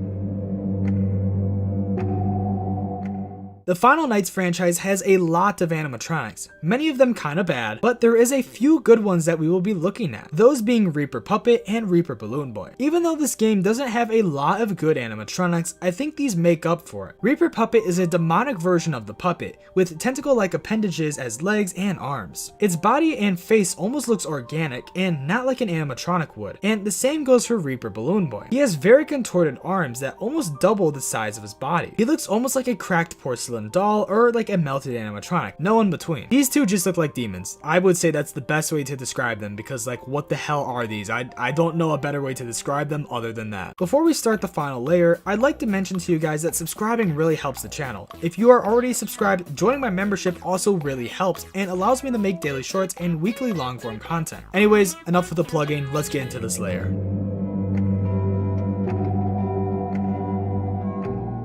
These animatronics don't come from the game, but rather a fan-made rendition of the FNAF Plus animatronics. Made by Ratas, these versions are a more realistic take on the animatronics from FNAF Plus, making them appear a little bit more kid-friendly than the FNAF Plus ones are. Freddy looks really good, still maintaining the same jacket and clothing while also having a toned down face that isn't exaggerated. Bonnie isn't as terrifying. He still has a skull-shaped head and similar clothing, but at least his eyes aren't staring into my soul as much anymore. Chica is still broken looking, but looks less broken than the original FNAF Plus version does. She still has a messed up jaw and eye, but the difference is noticeable. Foxy looks something straight out of a nightmare, but due to the excessive withering, I think this is to be expected. Even his endoskeleton parts have more detail than they would normally. Personally, I like these versions more than the normal FNAF Plus versions, but that's just my own personal opinion. I think these are a better and more realistic take than the FNAF Plus versions are.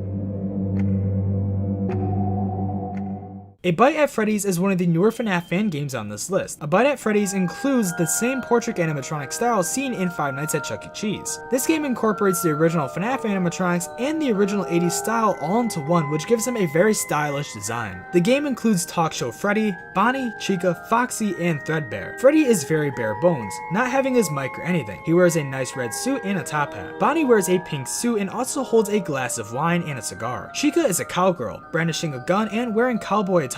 Foxy is now a scientist, wearing thick glasses and also holding a pencil tool. Threadbare is a recreation of Fredbear, wearing a Scion suit and a purple top hat, and holding a wand. To be honest, I don't really know what that is, but yeah. He is withered and also has a chunk of his head bandaged. These animatronics are some of my favorite in recent time due to the style they have, and because I mean they just look so damn good. I mean, these are some of the highest quality animatronics we've seen in a very long time. These actually look like something that would be in a kid's pizzeria, not like the FNAF Plus animatronics are. Like, these are really good. So this game doesn't have a wiki page, meaning I don't know the info behind this game or how many animatronics are in it and so on, but I wanted to include it because of the couple animatronics I've seen from this game. I think the game has 4 animatronics, those being the Trickster, the Corpse, the Demon, and the Machine. The Trickster is a clown character with a huge mouth, white eyes, and I think we've also seen this in the FNAF franchise as well. The Corpse is what I think to be Michael Afton, but I might be wrong. He wears no shirt, has no eyes, and looks to be stuffed with animatronic parts. The Demon is a creature similar to Ennard, and it's just a creepy looking endoskeleton. The Machine is just Scrap Baby, nothing else. I wish I had more information on this game because it looks very interesting and it has some good character designs in my opinion. The Night Toys are one of my favorite fan-made animatronics ever, just because of how underrated they are. I don't even think I need to explain these. Just look at them and you'll understand why these are on the list because, like, what are these, bro? These are terrifying. These animatronics literally look like nightmares. Actually, never mind. Scratch that. They look like they came out of a nightmare and came into the real world. They look like real-life organisms, not even animatronics. Yeah, end the video now. These beat all the other animatronics. This is it. End the video now. Just kidding. And just kidding. The video's not over yet. We got one more to go. Okay, time to the final one. Let's go. Let's go to the final one.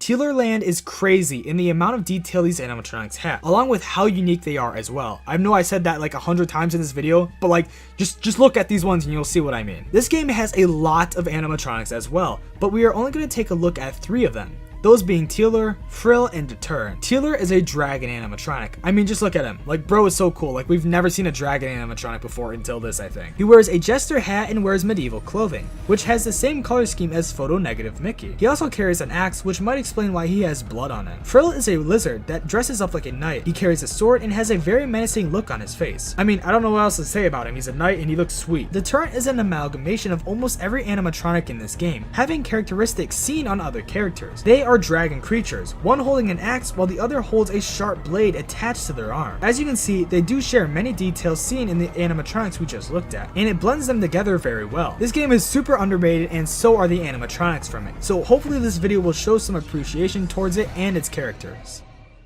Five Nights at Freddy, also known as Five FNAF Games at CW or Five Nights at Fred Eddie's, is one of the best FNAF games ever made. I mean, just look at this Game Jolt page for it. I mean, many people seem to agree with me, with some people saying this about the game: pretty funny, I just fazbeared in my pants, and my personal favorite comment about the game being, well, a bit too woke for my taste, and I can't blame them. I mean, just look at this invigorating gameplay.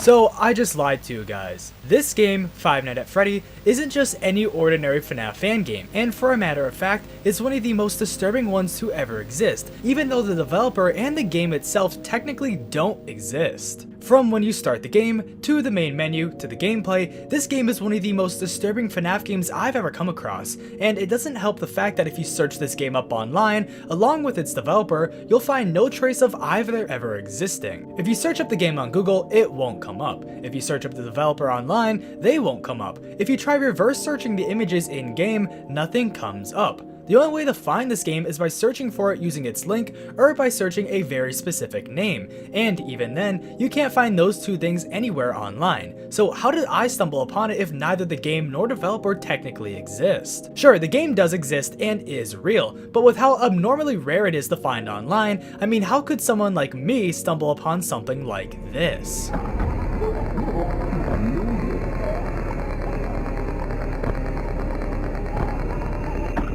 Yeah, it's not possible. At least that's what I thought at first. But as I continued to dive deeper into this game, along with its developer, I realized, like as I said, this isn't just your ordinary FNAF fan game, and let me show you why it's one of the most disturbing to ever exist. Upon starting the game, you will be greeted with 1 out of 5 completely random warning messages for the player. The one that seems to pop up the most though is this one. Warning, Games at CW encourages to only play this game if you are the bravest. If you are not the bravest, cover your eyes for the duration of your playthrough. Thanks. The next warning I got the most was this one. Warning, a guy named Scott had nightmares about the bunny. Don't be like Scott. Play safe. Games at CW. For anyone unfamiliar with FNAF, or anyone who doesn't know too much about its creator, Scott Cawthon, Scott has stated on record multiple times that during the creation of FNAF 1, he had nightmares about one of the characters, with that being Bonnie, who is a bunny. He stated that this character is one of the scariest to him, which is why he had nightmares about Bonnie. This warning states to us not to be like Scott, and to play safe, almost subtly warning us about the bunny, even if it's not as direct as the last warning was. Then the next warning I got wasn't a warning at all as well, but instead was this. Please leave 5 stars. This obviously isn't a warning, but is instead an incentive for the game to be rated 5 stars, which doesn't make sense. This game was posted on the GameJolt, and GameJolt doesn't have a star rating system like what this warning suggests. GameJolt only has a like or dislike system, and a comment section for players to leave thoughts and criticisms, so what does this mean? Is this just another translation error or something deeper? Well, I have a theory about this that I'll get back to later in this video, so keep this in mind as we continue, as it's very important for the context of this game and its developer. The next warning I got was way more disturbing and unsettling compared to the last 3, because this one felt extremely out of place, even compared to the last couple. Don't you have unfinished business? This one truly disturbed me, and made me realize that this wasn't just some low quality fan game, but instead that there was something deeper behind this game, and that something wasn't right. But this still didn't deter me, as what can a GameJolt game do? It's gotta be safe, right? Well, that's what I kept telling myself, so I decided to see if there were any more warning screens, and that's when I stumbled upon the last one, where all it says is scary game. This one immediately stood out to me, and should for you as well, as this one doesn't have a completely black background, but instead has what looks to be withered Freddy's jaw in the background. Why is this one different? Well, I couldn't give you an answer, but after I saw this, I went to increase the exposure and brightness to see if anything else was visible in this picture, and unfortunately, there wasn't anything hidden in the darkness. So afterwards, I also decided to do the same with the rest of these screens, and nothing was hidden in the backgrounds. But this one was just odd and eerie, as this was definitely intentionally put there, as there aren't any renders like this seen in game anywhere, at least to my knowledge. But after you are shown one of these various warning screens when booting up the game, you will now be sent to the main menu screen, where you are greeted with this.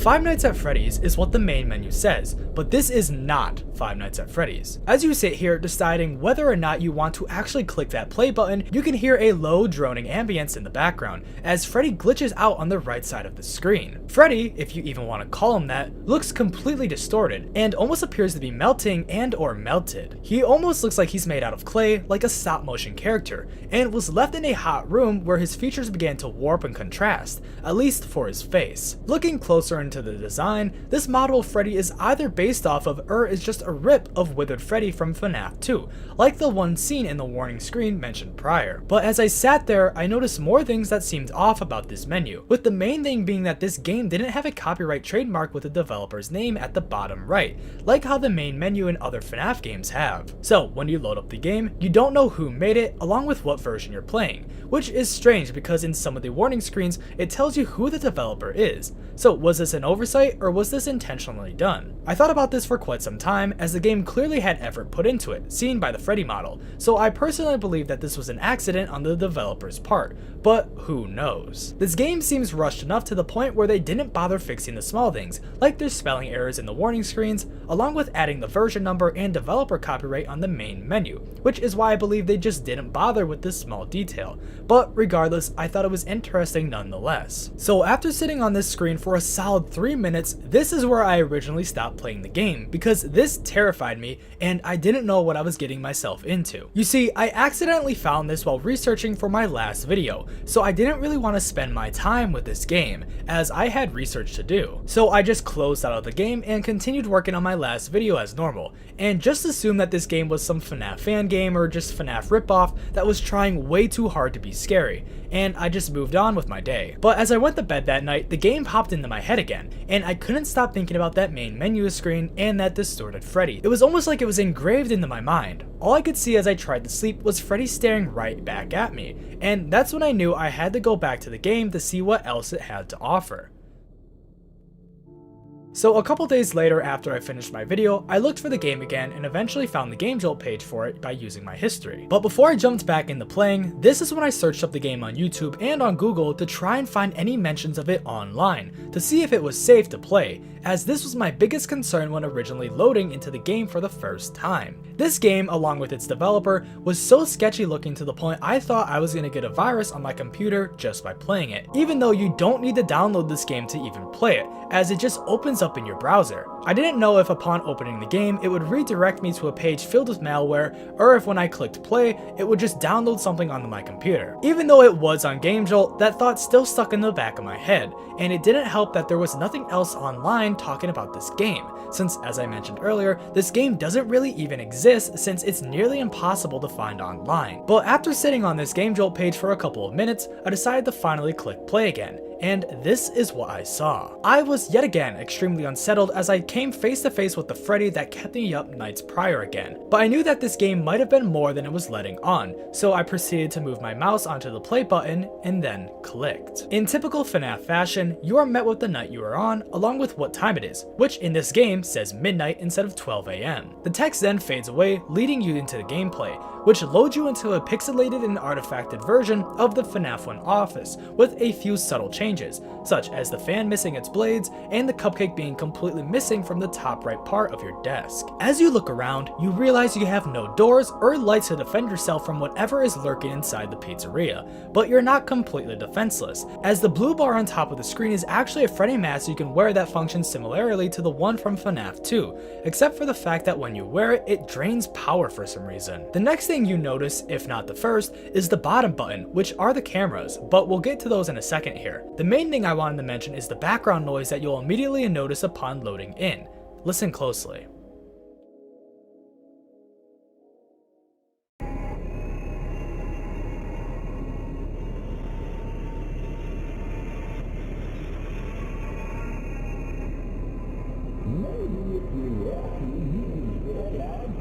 If you're not paying attention, you'll miss it, but if you listen closely throughout the night, you can hear a very subtle singing in the background, almost as if the developers who made the game ripped a song in its entirety and then distorted it to make it sound like scary background music. This was one of the first things I noticed when I first played, and it made me turn my volume down almost instinctively. I usually don't get creeped out by things like that, but the low hums and almost inaudible voices muffled by the sound of the ambience subconsciously activated something in me that just immediately gave me chills. Almost like my brain correlated it to someone or something calling out for help. I know I'm definitely overlooking this, but it's just something I thought I'd mention since it genuinely creeped me out. But if you continue to listen though, you'll eventually hear what sounds to be an extremely distorted version of Toy Freddy's voice lines from Ultimate Custom Night. along with something that sounds like chirping coming from somewhere inside the building. So when you finally manage to gather the courage to open up the cameras to investigate said sounds, you'll be greeted with this.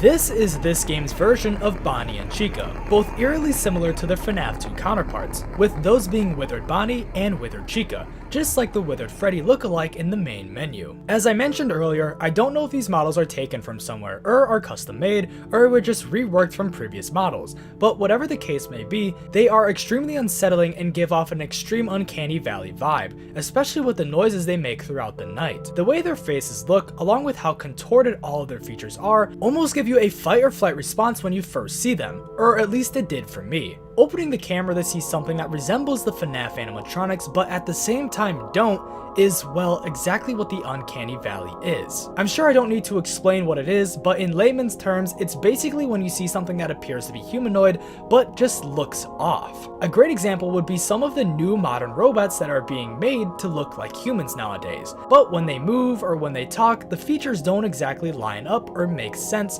to a normal humans. The same concept applies to these characters. Not so much so with Freddie, since he is still very similar to his FNAF 2 counterpart, but for Bonnie and Chica, and the other animatronics which I'll get to soon, it all applies. The main theory behind the uncanny valley phenomenon is mainly in part due to the facts humans use pattern recognition to identify threats, along with other things. These features that are almost human but are not trigger a fight or flight response due to our brains not being able to comprehend if we are in danger or not. So because of that, it can create this sense of dread and unease when we see something that we are familiar with but that is slightly off. This whole aspect is also what created the liminal space trend that was very popular last year. Again, this might just be me overthinking these character designs, but I believe this applies heavily to these animatronics, and the game as a whole, whether it be done intentionally or not. Looking at these characters give me the same sense of dread and uneasiness that is described with the uncanny valley phenomenon. They look so similar to their normal versions, but with their distorted features, it makes me wonder if they still pose a threat like how they do in FNAF 2, or if they are even more dangerous. There's also a sense of paranoia when playing this game as well, or even when just booting it up. This is a feeling I've never really gotten when playing a FNAF game, or a fan game for that matter, and the reason why is because of how obscure this game is. When clicking that play button, you don't know what to expect. There is no security or confidence that the game is safe or what it says it is, and you are immediately given that feeling of being insecure about the game itself just by looking at the game jolt page. The game has 3 separate names before you even click into it. Then on the main menu, it yet again has another completely different name. Subconsciously, you don't know what to trust. You don't know what is safe and what is not. Even when looking into the developer, this is the only game they have posted on GameJolt, meaning this could be something dangerous, and when looking at the game page, along with the developer page, you don't know what to expect, and because of that uncertainty, it makes the game even more terrifying. When looking into the developer for potentially more information on this game and whether it's safe or not, this is what you are greeted with. An empty homepage with nothing posted on it, apart from a short description, a poorly cropped FNAF 1 banner, and of course, Five Nights at Freddy. The description reads, "We have many free games, such as Five Nights at Freddy's and other scary horror games." This page almost feels like stumbling into a liminal space in a way. This should be a thriving GameJolt account. I mean, they even say it themselves, "We have many free games," implying that there should be some posts along with some other games here, but when you actually look, there's nothing. The only thing this page has that helps me feel a little bit less uneasy is the fact that Free Game CW has 57 followers and 8 likes, which is not a lot, but it's better than nothing. Other than that though, there isn't much to help me feel good, or at the very least secure, about this company and its game. For the most part, the accounts following this developer, or team of developers, mainly seem to be either inactive or bots, except for the few exceptions, and because of this, I decided to dig deeper into the developers. Now all this research was done after I played a tiny bit of the game, because I was genuinely too scared to play it any longer, mainly because I didn't want to get a virus on my brand new PC, but also because I was just genuinely curious if Free Game CW made more games, especially FNAF ones. So before I continued any further into the game, I quit and then went to Google the developers to see if they had a website or anything of the sorts to help me find and see where this game was originally posted. Remember earlier when I was talking about the warning screens and I mentioned the please leave 5-star star screen and how it doesn't fit with Game Jolt's like and dislike system? Well, this is where my theory about that screen comes into the picture, because well, Game Jolt doesn't have anything like that, which made me suspect that this game was originally posted somewhere else online, like another website or game hosting page, just like Game Jolt. Searching for free games at CW, at free games CW, or even games at CW online, you'll be greeted with various different results depending on what version of the developer name you searched for. But for both free games at CW and at free games CW, they both yielded results that were very similar to each other and that were very promising. When searching these up, you'll be led to multiple different websites with similar names that include a bunch of various free games along with rip-offs of free games. The main website that came up first in both search results was a website simply called freegames.com, which wasn't the exact name of the developer but was close enough. So as I searched through it to see if I could find Five Nights at Freddy, I realized that this website would definitely not have a game like this on it. This website is just way too kid-friendly looking for something that dark to be on it. So before I left the site after looking for a bit, I searched the game's name on the site's search feature and nothing came up. I did this for all the other sites that came up after this one on Google and got 0 results for every single one. There were 0 sites that had a CW at the end of it, except for the Game Jolt page, which came up when searching these names up. So I decided to do the next best thing, which was searching up the various names that this game had, and again, nothing of substance came up. All that does come up when searching these games' names is just normal FNAF videos and FNAF related things, like merch, the games, the movies, and just stuff like that. Not even the game nor the developer's Game Jolt page even come up. So at this point, I realized that it was probably hopeless in trying to look any harder into it. As I said earlier, this game literally doesn't even exist in the eyes of Google. All that does exist is the developer, since at least their Game Jolt page comes up, but apart from that, nothing else does. My main theory about this game and its developer is that this name or variation of names sound extremely similar to websites that were hosting all of these free knockoff games. So I believe that this developer isn't an actual developer, but it was instead a website, or at least a defunct one. When searching up any of these names on the Wayback Machine, nothing comes up, which means that Free Games CW either wasn't very popular, wasn't good enough to get archived,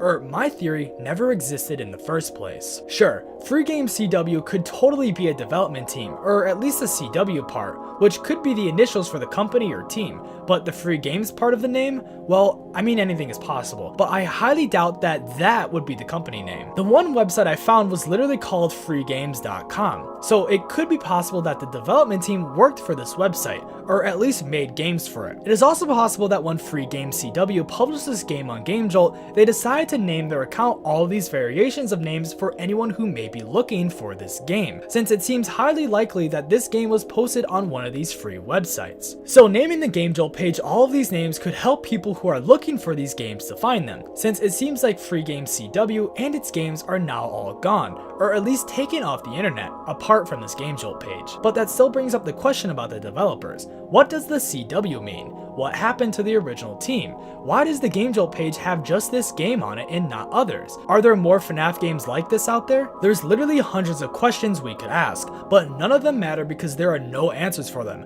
as this developer doesn't actually exist and never did. But I'm getting ahead of myself, because there's still way more to talk about in this game, along with the game's Game Jolt page, that lead us to more clues about who truly created this nightmare.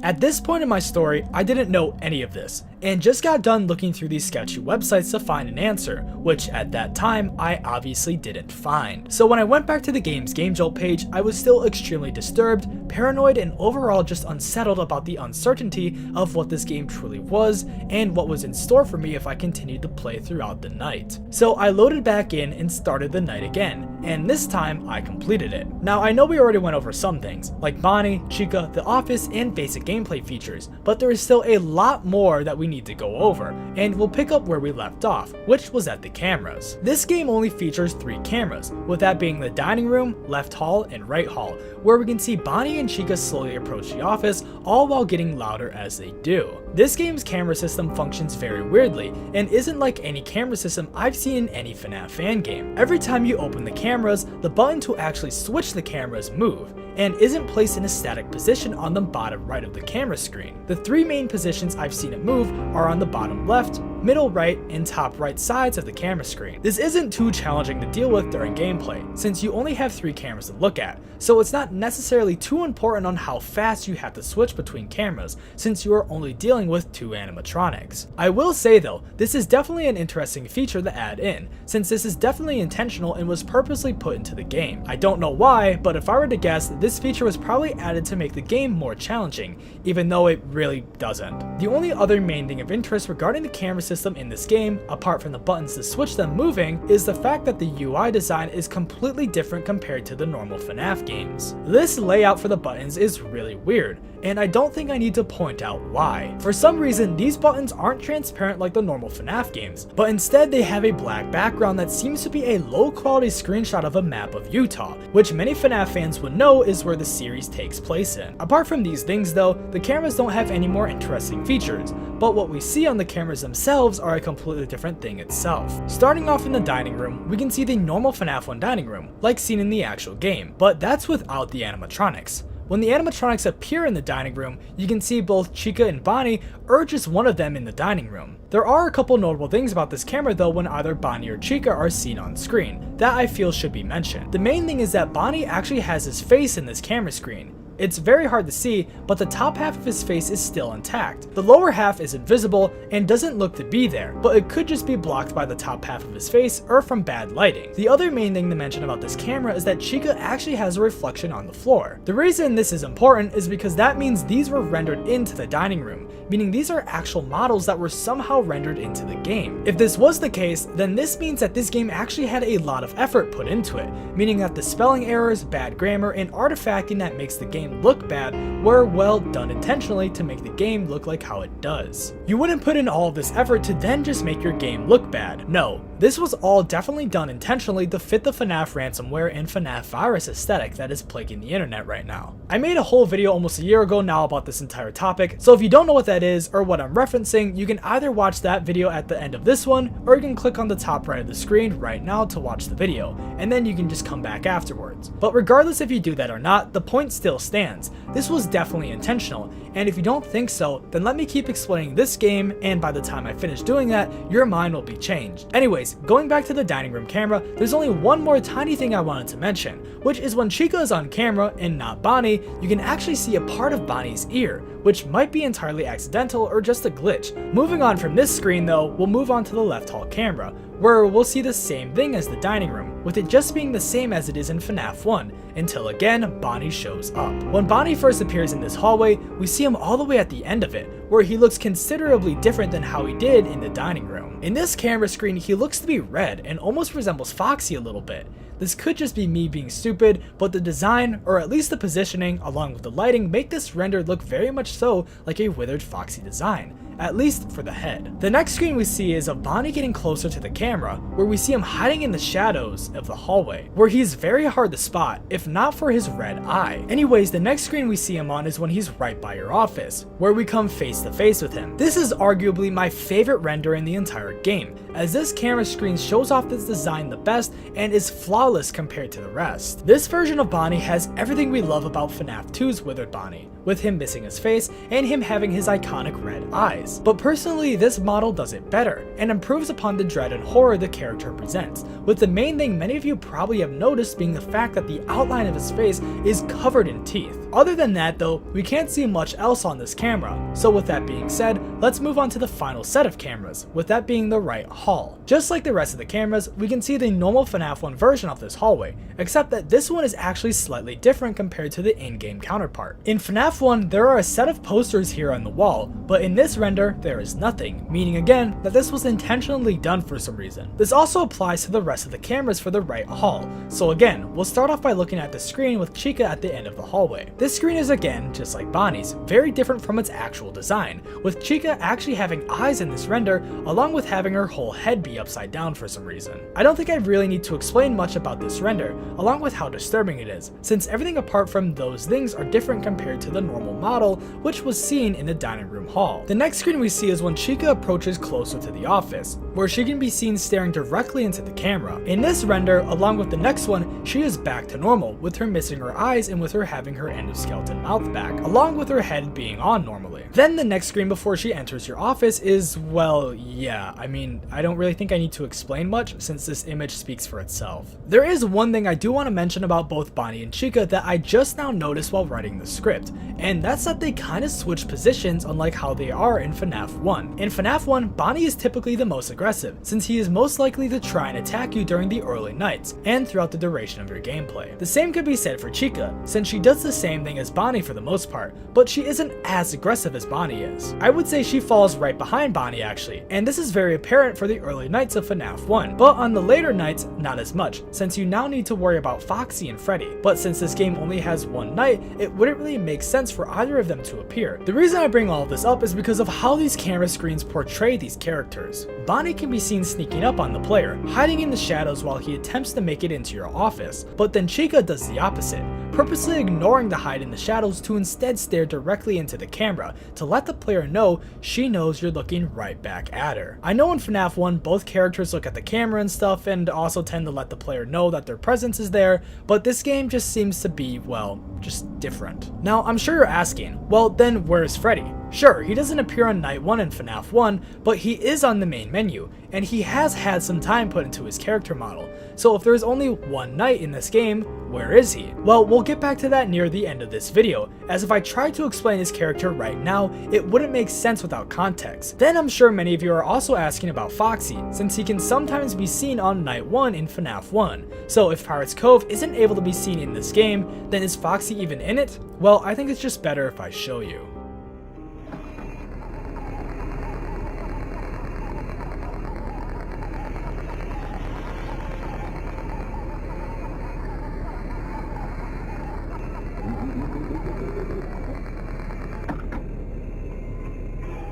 What you just saw was the animatronic I mentioned way earlier, which happens to be this game's version of Foxy. His mechanic is the most unique in the entire game, or at least compared to both Bonnie and Chica. Foxy only becomes activated when you open the camera, and will begin to slowly rise up from behind the camera the longer you are looking at it, and then upon closing it, it will immediately fold into itself so it can hide outside of your line of sight. So if you aren't on the cameras for long, or if you don't even bother to open them, you wouldn't even know that this character existed. But if you did the opposite and looked at the cameras for a while and then closed it, you'd be greeted with this monstrosity staring directly at you inside of your office. This character design, along with its unique gameplay mechanic that it provides, really separates itself from the rest of the game in a way, and makes it feel more unique and out of place for what we are playing. During my first playthrough, I didn't even see this animatronic until the night was almost over, and that's because I thought I was going crazy, because I kept seeing something behind my camera screen when I closed it, just to realize nothing was actually there, until I decided to sit on the camera for a while, when upon closing it, I then saw bro fold his entire body like a snake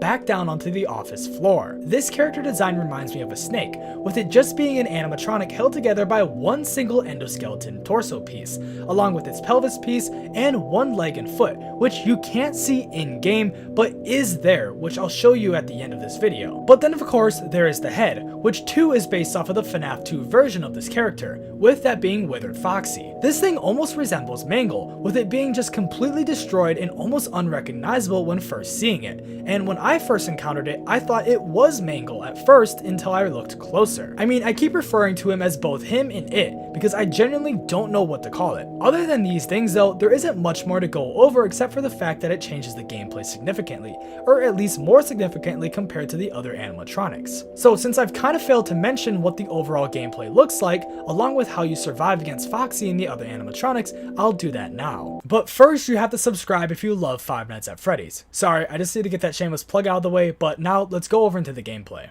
Compared to many FNAF fan games, or even FNAF games in general, it's actually extremely easy to play, and in my opinion is almost impossible to die during the game because of how simple it is. When you spawn in, you obviously have your cameras and mask, which help you keep an eye on the animatronics along with hide from them if any of them manage to make their way into your office, since you don't have any doors or lights. I mean, with that being said, it seems like the game has to be a little challenging, right?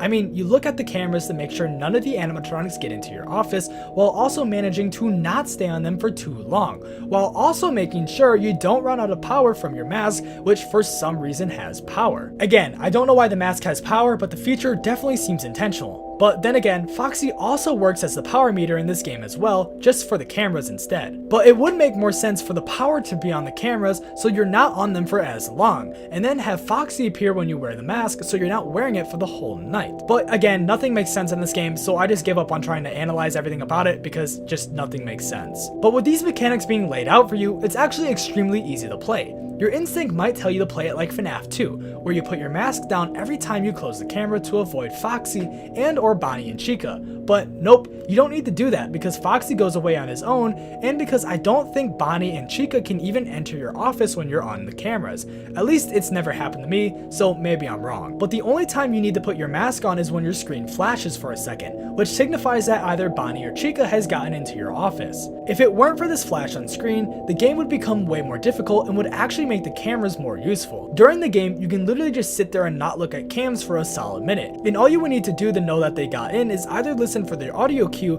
or just wait for your screen to flash. If the game just had it to where you had to constantly listen for their audio cues to get louder, like how you do when you see them on cams to know when they are getting closer to you, that would make it much more anxiety inducing than what the game has now. Like if you were on cams and you were looking for Chica, but you didn't see her anywhere, but still heard her, it would give you an oh shit moment when your brain finally connects the dots that she made it into your office, and by that point it would be too late. This is the only main criticism I have for the game, and it's why I kinda held off on talking about the gameplay, because it could have been better, but just kinda fell flat. Sure, the mechanics are cool, but I feel like it could have been better. And it probably was gonna be better if not for a cut character being outright removed from the game, which I will go into more depth with at the end of this video. The only other main gameplay mechanic that you will most likely not encounter is the battery the mask has. This battery functions the exact same as the normal battery power does in FNAF 1, so when you open the mask to hide from the animatronics, you'll lose power, and if power somehow happens to be fully drained, this will happen.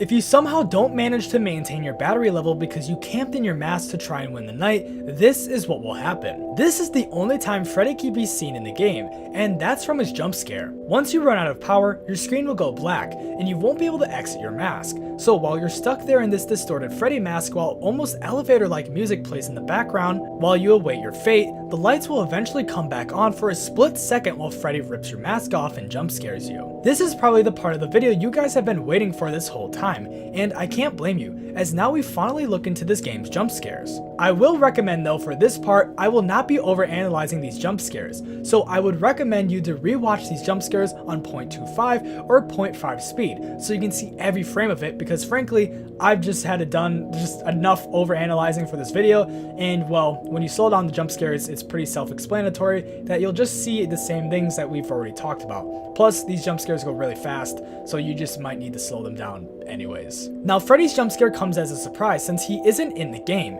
and since who knows what you would expect from draining your mask's power. At first, I didn't think it would do anything since it doesn't make sense for the mask to actually drain power. The same can be said for Foxy and his jump scare, because in my opinion, his jump scare is probably the scariest out of all of them, due to you not knowing when you're actually going to get attacked. When I was getting footage for this video, along with researching this game, I had to purposely get jump scared by every animatronic for this segment, and Foxy was the only one that genuinely scared me since I was expecting it to happen once I pulled the camera down, but nope, bro just closes the camera for you and jump scares you. I mean, I don't know what I was expecting since Fready did the same thing, but I guess I was just trying to hope for the best. Now, I doubt anyone will actually get jump scared by Foxy during their playthrough though, since you literally have to sit on the camera for a solid minute, but I mean, I'm sure if the time was lower, it would make the jump scare even more effective, especially compared to the rest, like Bonnie and Chica. As mentioned earlier, the mask is just used to ward off these animatronics once they get into your office, just like in FNAF 2. So that means you won't get surprised when they come to visit you. So when your screen flashes for a second to signify that they've entered your office, they will also get louder to let you know that you're running out of time to put on your mask. And then, well, if you fail to,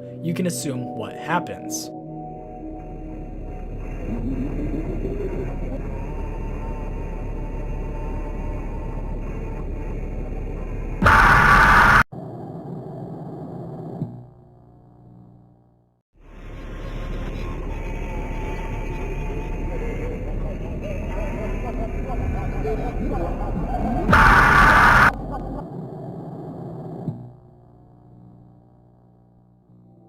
all of this game's jump scares are very sweet and simple, and are pretty good for how small this game is. I still am impressed at how I managed to make this video this long for literally just 6 minutes of gameplay, but I mean, I guess since no one's ever made a video on this, I might as well just go in full detail about everything. Now, anyways, this is about all the game has to offer, which honestly isn't much, especially for, as I said, how long this video makes it out to be.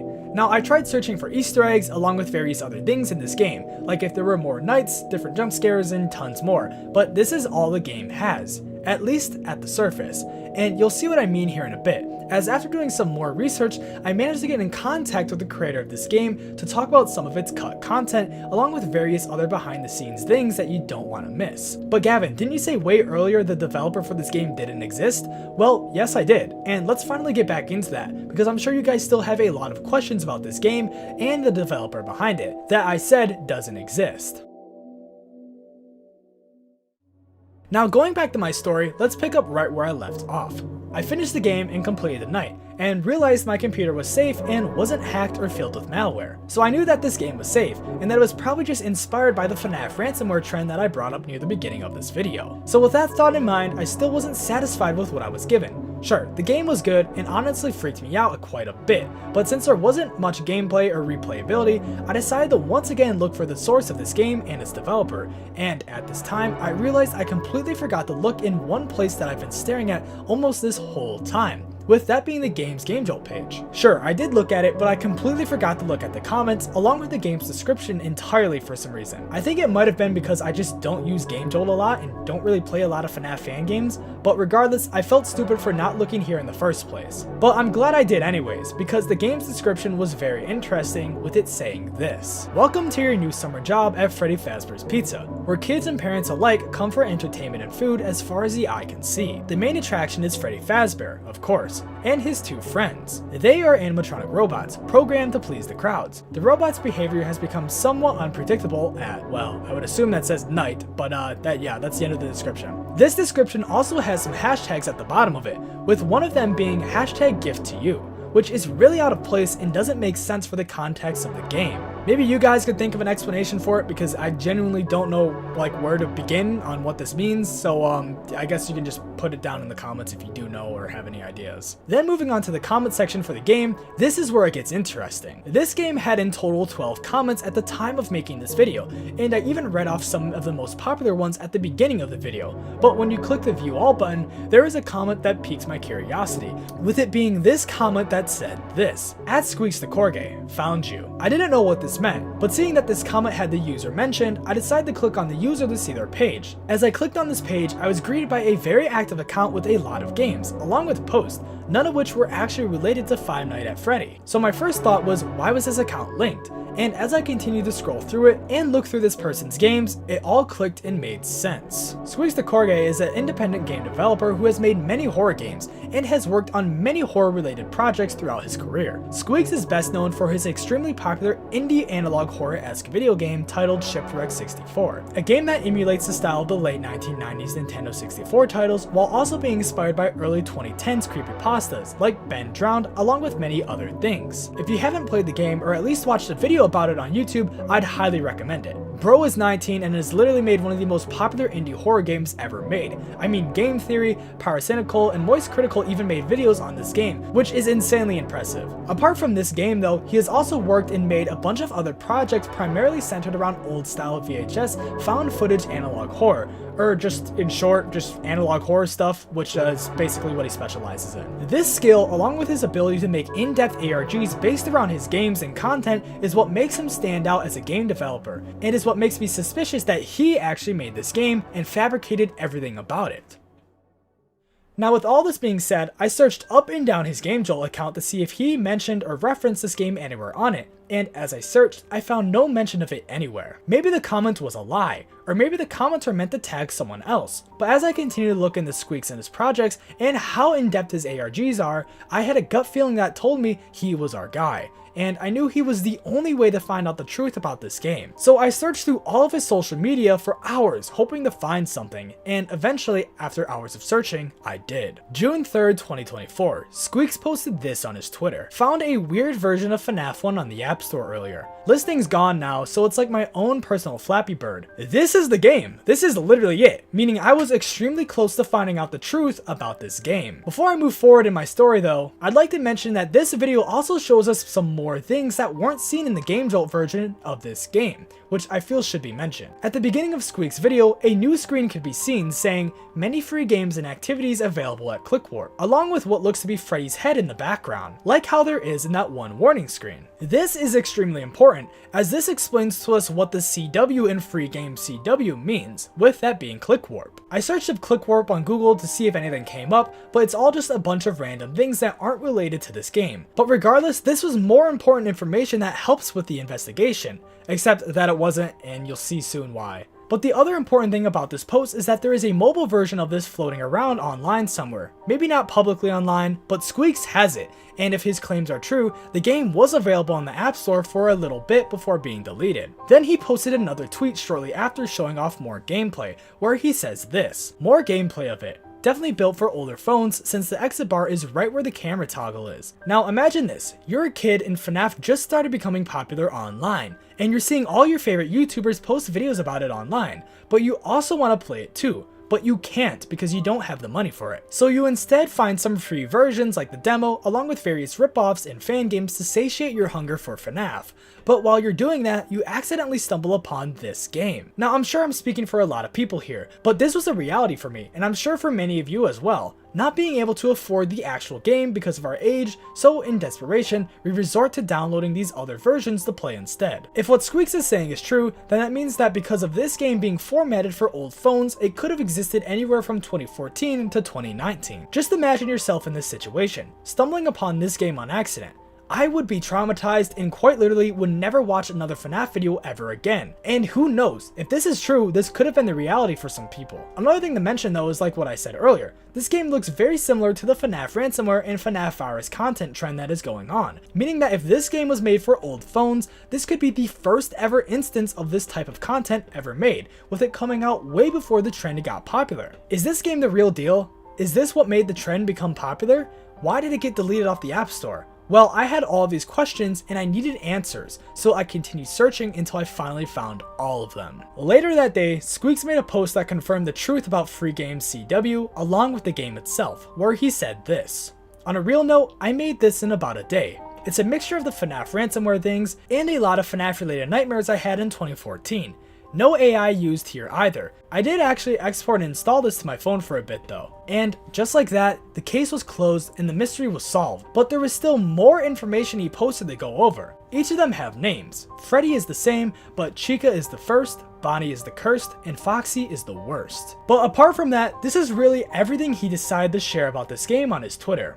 In the comments, many people were asking if the game had a download, meaning at this point in time, he either continued to keep it a secret or decided to post a link to it at a later date. But since the Game Jolt page only has 2,000 views, I don't really know if he did post it or not, since I feel like it would have way more views and more likes by this point. Now I'm sure you're thinking that the video must be over now. The mystery is solved and the truth is now revealed, but I still wasn't satisfied. I wanted more answers and I still had questions about everything related to this game. So even though this was everything he decided to share on Twitter, this wasn't the last he'd ever share about the game, because I decided to get in contact with him about potentially setting up an interview regarding this game and all the questions I had about it, like the developer and everything else. So every question and everything I haven't yet answered in this video will now finally be getting its conclusion. And if you decide to stick around for the full interview, I somehow managed to convince Squeaks beforehand to show me cut content along with high quality images and renders of the game, along with so much more that you can't see anywhere else on the internet. But me and him both like the same types of horror content, like FNAF ransomware and so on. So he agreed to do the interview. Anyways, enough stalling, make sure to subscribe if you haven't already,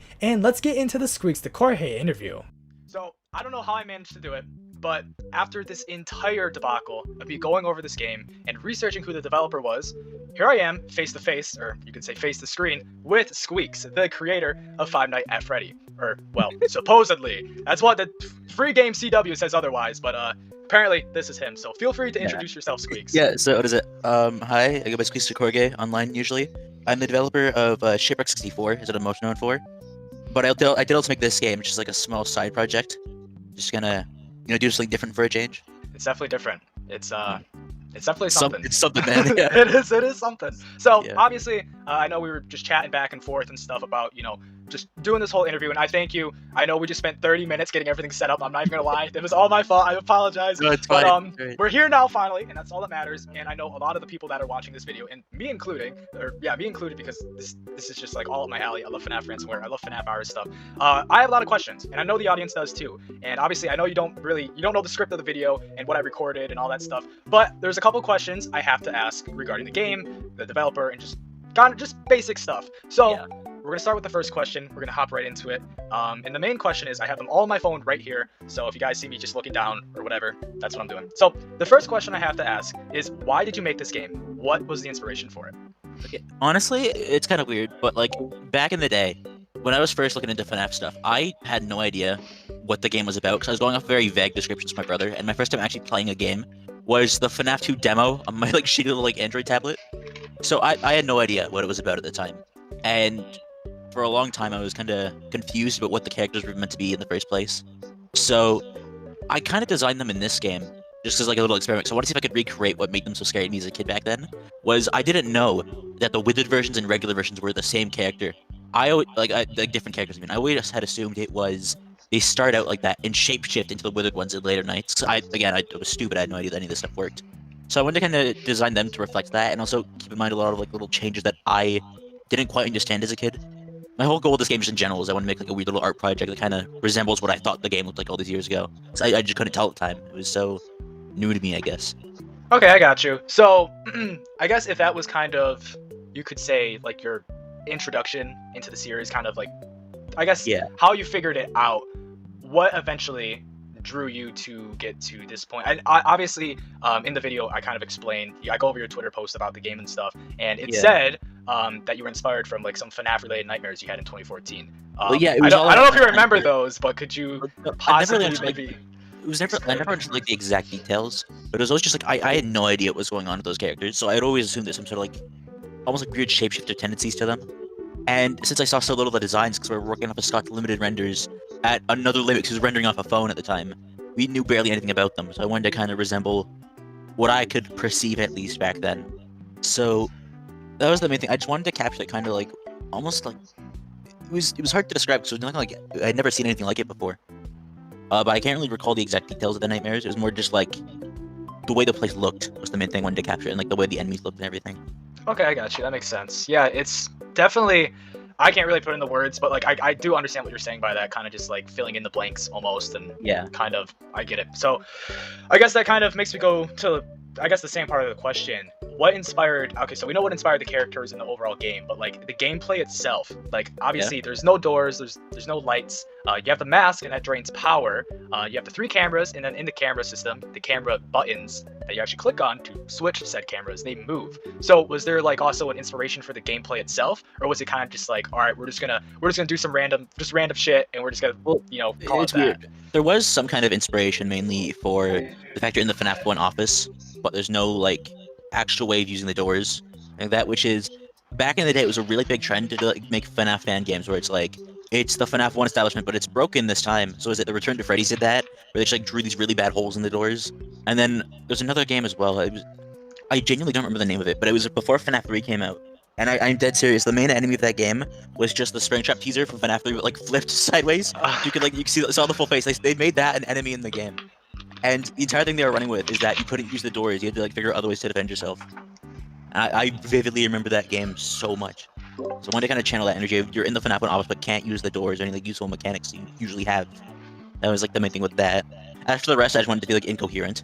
So stuff like, the buttons moving around, or the mask using power even though it really shouldn't. Like, it makes no sense. And that was kind of the point. I just wanted to capture that weird kind of feel to it where nothing feels like it's working as it should.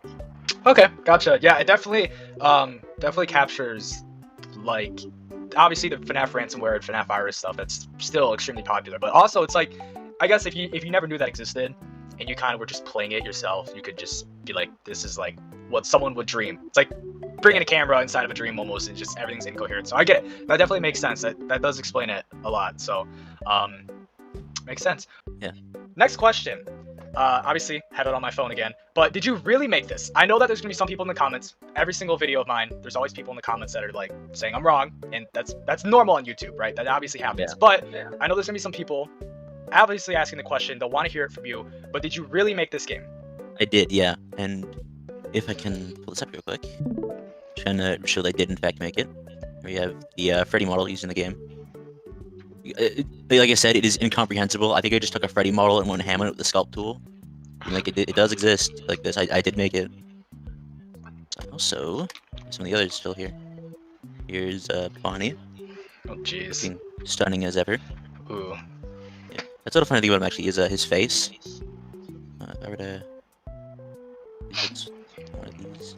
There's an actual like endo face in there, but it looks like human. Like little details like that. Oh yeah, that's creepy. I didn't even notice Yeah, that. it's weird looking. Yeah, that's creepy.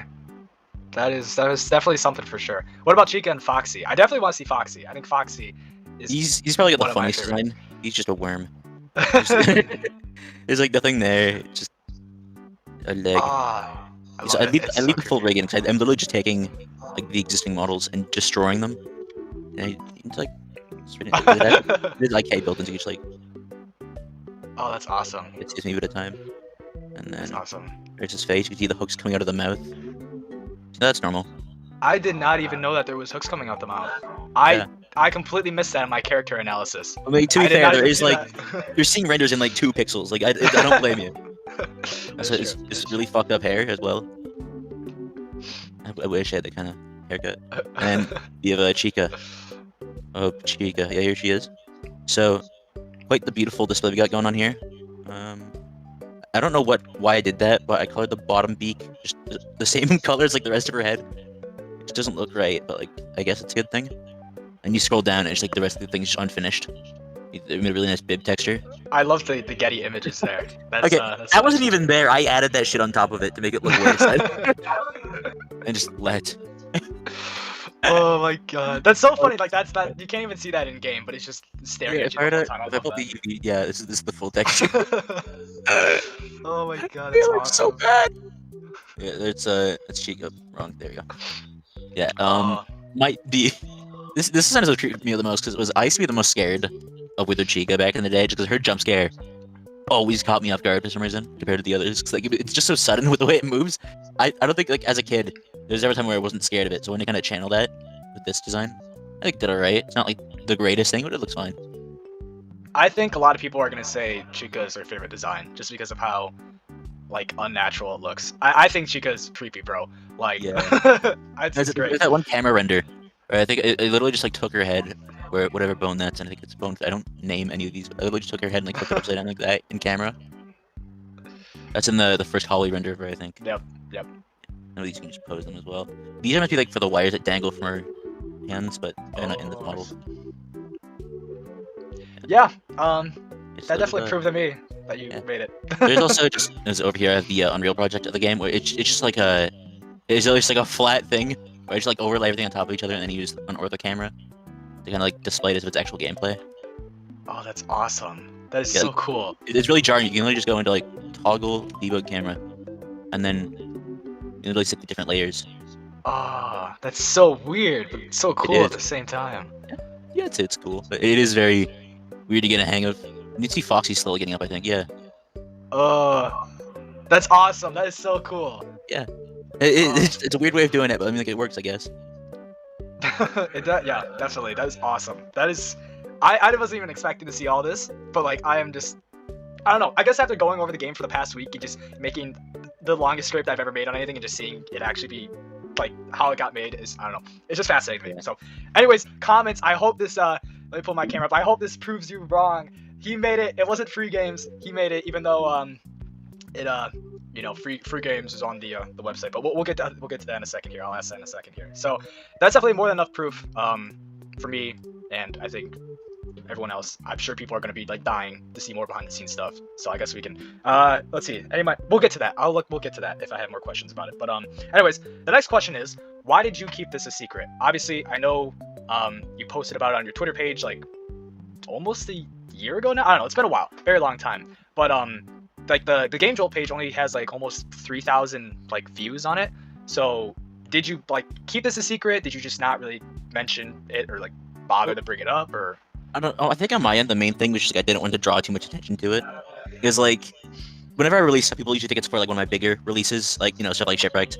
Those games are massive. Like I think Shipwrecked is about 10 hours long. It is a huge game. When you compare that to something as small as this, and like, hey guys, I made a new game. People are gonna be like, oh my god, it's another 10-hour behemoth. I'm gonna be disappointed by the fact it's like a barely comprehensible FNAF remake. So I want to kind of just put it somewhere else, or I want to deal with like the expectations of that. That makes sense? No, that makes sense. I get it. Yeah. I feel like it was easier that way. I get it. I didn't expect that to be the reason, but I mean that makes sense. So I get it. Totally makes sense. Next question that I have for you is why? Obviously, if you don't want to keep the people's expectations too high, or lower their expectations for this, or just disappoint them, right? I guess I get why you made the whole like other Game Jolt page, but I guess the question I have is why did you go like through the effort to make Free Game CW to just host this game on? It's kind of weird, but that was like a much older Game Jolt account that I already owned. Like if you check it, it says that it was registered like several years ago. That's because it was for like a joint project I was doing with some friends at the time. It got canceled inevitably, like a lot of fan games do. So I just kind of had an account lying around, and after a while, I was like, no, I'm just gonna use it. I don't care. So it wasn't that much work at all. It was like remove the avatar, slap a new name on it, build the page, and it was done basically. Gotcha. Why'd you pick Free Game CW? Like, I wanted to sound sketchy, like as sketchy as humanly possible. To be like having free games in the title is like the equivalent of having like free candy on the side of a van. Like Okay, that makes sense. And then the CW part, I looked through on one of your Twitter posts at the beginning. I think it was the viewers obviously are gonna know what it is because I just like it's literally I talked about it right before this part of the video, but I can't even remember it. I think in one of your Twitter posts where you're showing off the mobile version of it, which we'll get to that in a second here too. At the very beginning of it, it says click warp. Is that what the CW means? And if it does, why pick click warp? Is it just kind of like the same thing? Seems sketchy, or was there like? It was just like with a name like click warp, I wanted it to sound like one of those like I'm trying to think of a way to describe it. You know how you find like those old like banner ads where it's like look at all these games that we totally have the license to on our page, and then you'd click in, it's nothing like that. It's like the sketchiest site ever. But they all have like these very like weird names. Like I remember one that I used to watch a lot was like Mini Clips. That's like a big one I remember. There's also just like cool math games. So they put very little effort in making it sound legitimate, if that makes sense. Oh, without click warp, it'd be something similar. It's like like a 2009-ish sounding Flash game site. So main goal. Definitely. Yeah. Okay. I get it. I see it. Yeah. That makes sense. Yeah. Okay. That makes sense. Okay. Definitely makes sense. I get that. All right. Yeah. Makes sense. Okay. So then, the next question is, and this is going to the mobile game that was posted on your Twitter that I just mentioned. Is does the mobile version of this game still exist? And would you ever make it public? Or like, what even was it? I guess. Okay, so for the record, that was not just like a sleight of hand. I actually ran that on my phone like ages ago. The main thing is, about a year ago, just out of curiosity, because I've always wanted to try out like mobile development, but I have an iPhone, and I'm gonna be frank with you, I hate this thing. Because it is like the worst tool for developers ever, because Apple likes to close off their systems. With Android, it's fine. You can just work off of Android for free. It's great. I love it. And then with iOS, you have to pay $99 a year to get their quote-unquote developer services in order to run the game on the phone to begin with. So painful, but I bought it like ages ago, and then I just remembered out of nowhere after making this, you know what? I already have it, just sure, why not? So I just put it on my phone and then recorded it, and that's the footage you see. In order to fake the icon, I just kind of downloaded the original FNAF 1 app and changed it a little bit, but it was just like, I already have this thing lying around, I might as well, because it's just money being spent otherwise. I get it, that makes sense. And then I guess the other part of the question is, so okay, does it still exist? I don't know how you would go about that, but like it's weird. I have the file to it. Like I still do have the file, but I don't know if it would be worth like releasing it because iOS is so close off anyways. I don't know if you'd be able to even install it without the developer tools. Okay. It's like unless you're willing to shell out $99 a year for the weird looking Freddie game, I don't think it's a good idea. All right, everyone in the comments, if you want to shell out $99 to play a mobile version of this game that you'll probably touch once or twice, comment down below right now, and I'll make squeaks of I'll make sure he makes it available for you guys. But you gotta like the video too. You gotta like the video and comment down below. Okay, all right. I didn't know if it was like if you put it on the App Store. Obviously I'm not a game developer.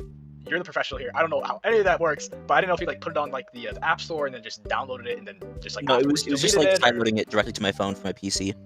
Okay, So, I got you. yeah. So it's almost like kind of like obviously Android's APK download. I don't know what iPhone it is, but it's kind of like you just had the APK file and then It's just like imagine installing an APK to your phone, but you're getting like your tooth pulled while you're doing it, and that's what iOS is like. noted with anesthesia or no Without, anesthesia. no, you don't Without, deserve okay. anesthesia. That's extra. That's extra. That's extra money. Okay, all right, makes sense. Makes sense. Anyways, the next question I have is, how did people? And I guess I already answered this in the video because of the whole Twitter page thing, or maybe I didn't. I don't know. I guess that's why it sits on this list.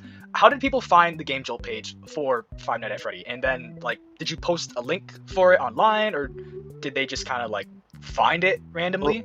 Well, I do know I shared it a lot in like fan game spaces, like private Discord servers and stuff. Okay. As for how it got like public, I'm not 100% sure of how it found. I might have posted a link at some point. It was so long ago, I genuinely like I'm having a hard time remembering it, but I could be wrong. I guess I didn't do enough research then, because I didn't find anything. Well, no, you I have to could've sort maybe- through like a million of like the worst tweets ever known to man. Like I can't say I blame you. You guys, anyone in the comments, I guess you can go do that. Go follow Squeaks on Twitter. Go give him a couple likes while you go search for this. But I'm not doing it. You gotta So- put an asterisk next to follow Squeaks on Twitter. My Twitter is a disaster. Like, oh my Okay, god. everyone block Squeaks right now. Don't even go on the Twitter page. Don't No, bother. No, what? Sure, you can roll with that. Okay. Next question. How long did it take to make this game? Characters, models, scripting, and etc. And then, Okay, so okay, yeah, we'll start there. No, we'll start Was there. it- We'll start there. in regards to that, I'm pretty sure I made all the characters back in like it was early April, just as like I did it as like a joke in a call with friends to see what I could do with it. So they were done in like maybe like 4 hours tops. They were like rush jobs because they were already using pre-existing models anyways. And then I coded the entire game in about 24 hours in May. I don't know what I was on to even let that be possible, but it happened.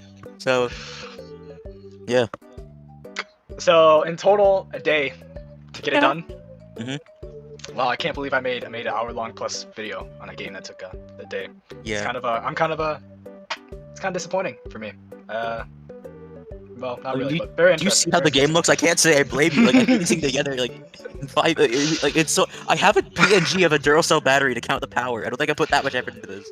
Hey, I don't know. It scared the shit out of me. I don't know. Maybe I'm just. I don't know. Maybe I'm just like I don't know. But it scared the shit out of me. Duracell So battery. oh my god, I can't even begin, bro. I couldn't even play the game. It's terrible, man. Every time I open that mask, I had to immediately put it down. Whenever Chica or Bonnie walked into the office, man, I just died. That's how bad it was. So, okay, the part of the question that I was gonna get to is, well, I guess you already explained it. Never mind. You already explained it. Okay, next question. This one might be a super long one, or it might be a very quick question. And Yeah. that is, are there any hidden things in this game? Easter eggs, cut content, or more that you could show us? So I don't know if there is any, but Pull up something. There's only like one ever like notable thing that I cut out, which was Freddie had a lot more renders than were actually used, I believe. Just open up those real quick. They were mostly in the dining room. We'd have like different spots in the dining room we would go to at times. I just didn't bother implementing them. But here's one of them. And I think with every render, I would like change parts of his model to look different with each one, just keep the features consistent. I think that's what you did with Bonnie. When he's in the dining room, he has his face, and then when he's Yeah. out of it, yeah. I'm pretty sure I saw that right. Yeah, it's just the transparent spot. You can see it like right there. Yeah. Weird looking. Yeah, Freddie also does that. Usually, like every shot, he looks just a little bit different. Ooh. So what was Freddy gonna do then? Like, did you just kinda- think that was far it- ahead, or? Well, here's the thing. He actually does show up in the game only if you run out of power. Just so you know, it's not like that big of a deal. So my goal with this was just like he would just kind of sit in the dining room and wait for a while, and then like eventually when the power goes out, he would just kill you. But he never served much of a purpose aside from just being a visual. Does that make sense? Okay. Actually, yeah. Brighten it up a little bit. Let's see how it looks. Let's see what these look brighten up. He's so dapper. Look at him. I know. His head shape here is just completely different. And then there's this one. Yeah, this one has like no bottom jaw. He's missing his top hat, man. This is what happens when you lose your top hat, bro. But I'm lacking, dude. This one is you can barely make out any of the details, anyways. Ooh. Interesting. And this one is just same thing. You can like barely see him. That's kind of creepy. With it brightened up like that, it's kind of, Yeah. I don't know. That one's so creepy. Interesting. Okay. Yeah. Okay. And then, so this is the cut content. Is there Yeah. any like little Easter eggs or like secrets in the game Not at all? really. At least not what I can think of. The game was like I just made it to serve its purpose. That's probably about it. I don't think there's anything else like in here really aside from that. Okay. It has the bare minimum. Gotcha. All right. I guess we'll continue on with this question. Not exactly for secrets in Easter eggs, but I don't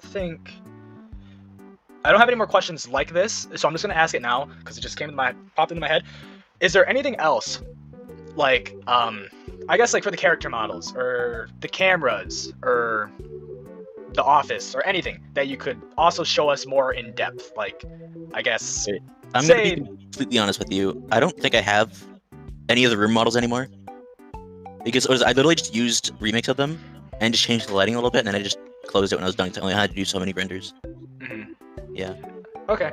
How did you I don't know anything about game development. So like, how did you render them in? Because in the video I talk about the character models, obviously, and I go over the fact that they were rendered in because like in the dining room you can see Chica's shadow, or reflection on the floor, not shadow. And then I think in one of the Bonnie cameras in the left hall, it's the same way.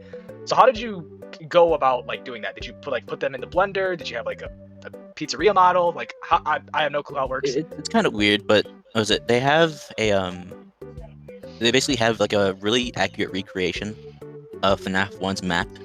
It was from some sort of modify. I forgot the name of it, but they'll just open up a scene so you can kind of see what it looks like. Here, look. This is the East Hall, I'm pretty sure. Okay, so this is the another game. I think usually what I do in these shots, just to kind of start out, is I go and just like remove any like existing posters that have like a few of them you can actually like make out. It's a weird decision. I just kind of don't want the original characters' faces to be showing up that much. If that makes sense. I think the only exception to that is like The Office, but I basically just take a character. For instance, I'll go with you. Go with Chica this time. And I just go ahead and I believe it's import collection. I don't know, they make it confusing, man. I don't really do this stuff that often just because they keep changing the formatting of things. I usually do all my work in Unreal, including the 3D stuff. This is just kind of... I haven't done this kind of thing in like ages with the pre-rendering. Gotcha. In a Blender. It's kind of new to me still. But I can just cancel that and just grab Chica. So we're gonna shrink it a little bit. Plop her in. So from there I can just kind of like use the rig and pose it however you would usually want it to be here. Alright, whoever made this map just didn't light it. That's yeah, awesome. It's just kind of like you do that, and then since there's no lighting in it, I'm just gonna throw like a basic point light in. You can kind of see what I do here. This, make it accurate to the scene, and then just there. Oh. You know, it's not usually lit like this. It's just kind of a harsh way of getting around. Regardless, it does. It works. It works yeah. Regardless. I forgot to pose the feet. I just realized. You know, I thought that this would be harder. Actually, it's actually. It is shocking easy. It looks daunting from like the outside, but it is like shockingly easy once you get a hang of it. You then just hit render, and it just takes it to like process the image, and you get something like this. Okay. Yeah. And then do you do? Continue. I'll wait a second. Continue. Yeah, I'll show you how to edit it as well. If that's what you're wondering. But I don't do like a whole lot of editing. I don't think with these renders. The main thing I do is if you try to export it, and see that I say it as a JPEG, which you can do that because if you drag the quality, you can get that dithering effect. Ah. Yeah. Usually games that I make that are in like this style are rendered at like 7, but you can also like maybe like a bit more detail, a bit less. It's your call. As long as it kind of like makes it look, it looks older, you know. No, I get it. Yeah. So you do like the same thing for Shipwrecked and stuff too. Kinda. Shipwrecked is a bit weirder because it uses like FMV video compression instead. So like that usually it's a little more blurry and a lot less like pixelated most of the time. Okay. But it still kind of has like a similar style to it. Interesting. Yeah. Okay. Next question is, and I guess it was kind of answered from the previous ones, but I don't care. I'm gonna ask it anyways. Was this game originally, or ever, was gonna be like intended to be an ARG? Obviously, for the people that don't know, I think I explained in the video too. Squeaks is a master at ARGs. I know I mentioned Shipwrecked a little bit, but that whole game, not to spoil it, is basically just crazy ARG. It's super good too. One of the best ones I've ever played, ever experienced, ever been a part of. Well, not part of, but ever like interacted with. So I had to ask this, and even if the question's just a straight up nope, and that's it, that's good enough for me. But was this project ever intended to be an ARG of sorts? Did you ever? Not really. I think as far as it went was just like the new account because I wanted to feel like something that could exist. But aside from that, it was just I've always wanted to kind of like make this and then kind of just call it there for the most part. I didn't really have future plans when I was finished with it. Okay, gotcha. I was kind of expecting that, or assuming that, but okay, makes sense. Especially with your other projects, I would get it, so makes sense.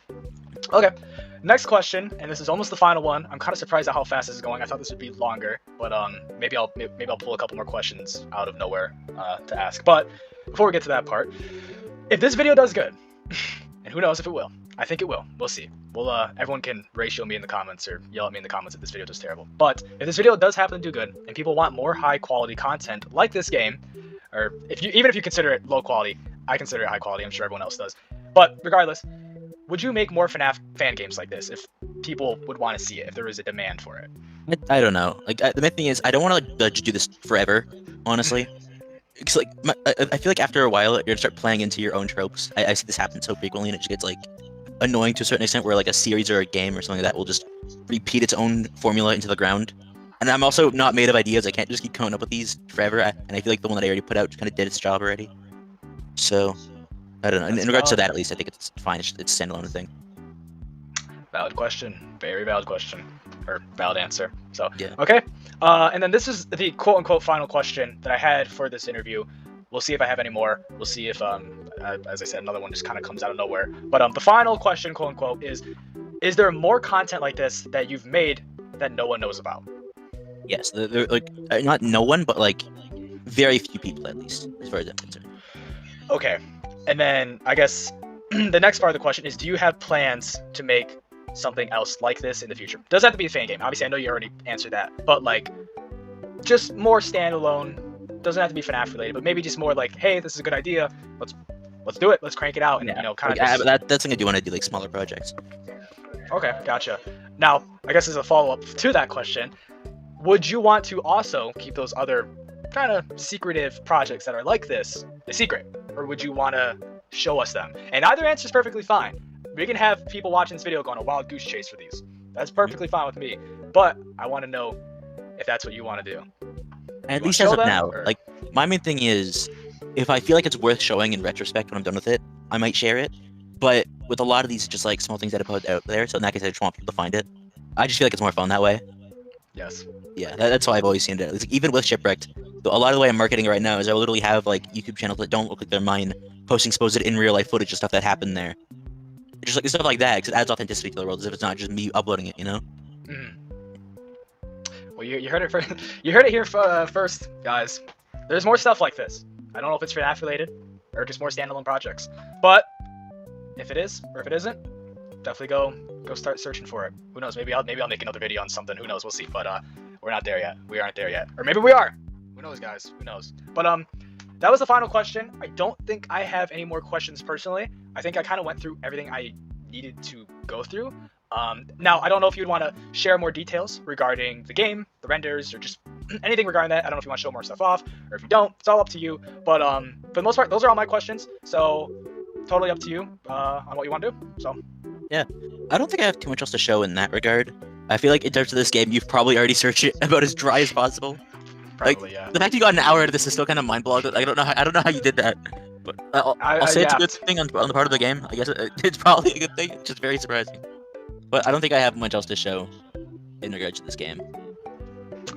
All right. Well, then I'll say thank you for letting me, interview you about this.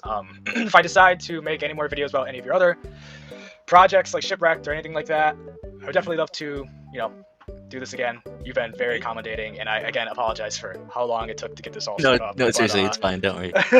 But again, thank you. I know everyone that's watching this video, it probably, no one's ever seen this before, right? This is gonna be like the first video that's gonna, get this maybe going. We'll see. Maybe this becomes popular now. Who knows? Maybe more YouTubers make videos on it. We will see. But I'm definitely, I'm very, very excited to see how this goes, and I'm very thankful that we were able to, talk about this and have you show everything off. So, I'll let you go. I'll leave you to it, and I just want to say I hope you guys enjoyed this little, interview part of the video. I don't usually do this a lot, but I think it was good. I think it's very informative. So, well, anyways, go check out Squeaks on YouTube, Twitter. I don't know what other social medias you got. Feel free to plug them right now, but definitely go check him out. They'll all be in the description. I think my only real notable ones are YouTube, Twitter maybe, and then was it the Shipwreck Steam page perhaps? I don't really know what else to plug here, but don't worry, I'll put them all in the. Go follow him. Go check out all those things. They're all in the description. Go buy Shipwreck. Go check them out. Just show support. Go show support for this game too. It's great. It's very, very creepy, and that's all I gotta say. So, anyways, thank you for the interview, man. Yeah, no problem, man.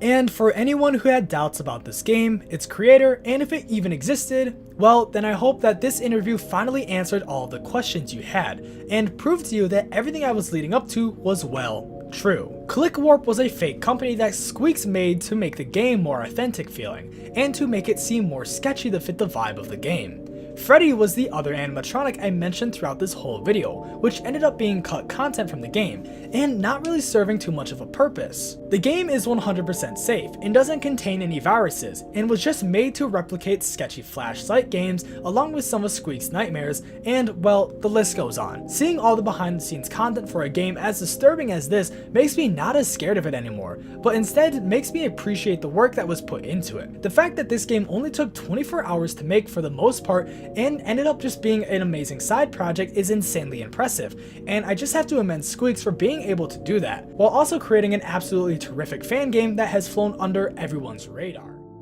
Five Nights at Freddy's has created a lasting impact on the horror community, and all of these fan-made FNAF games, creations, animatronics, and ideas are proof that this game series is way more than just that, a game series. It's proof that anyone can be inspired from a simple idea, and that's why I believe that after looking at, discussing, and going over many pieces of fan-made FNAF content, we should take a look at what the future of these projects hold, and also talk to someone who is involved in continuing to create and build upon the legacy of Five Nights at Freddy's. So with this being the final segment in this supercut, I think it's only right if we now discuss the future of these fan games, and what else the community has in store for us fans, as believe it or not, there are still hundreds of FNAF fan games being made today, with the one that I believe has the most potential being Spike's Ahoy. From unique character designs, interesting gameplay mechanics, and a completely solid premise, this game captures everything good that has been seen in this supercut, and combines it to create an original experience inspired from Five Nights at Freddy's.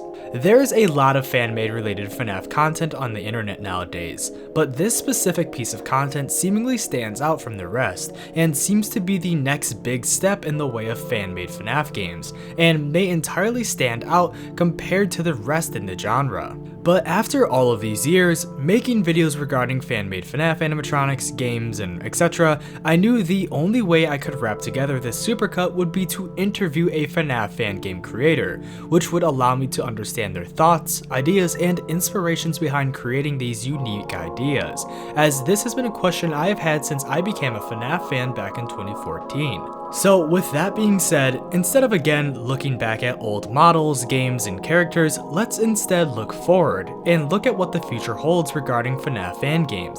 So let's get into the interview with Lil Jet Games, the creator of Spike's Ahoy, to pick his brains about everything that goes into creating these fan-made ideas.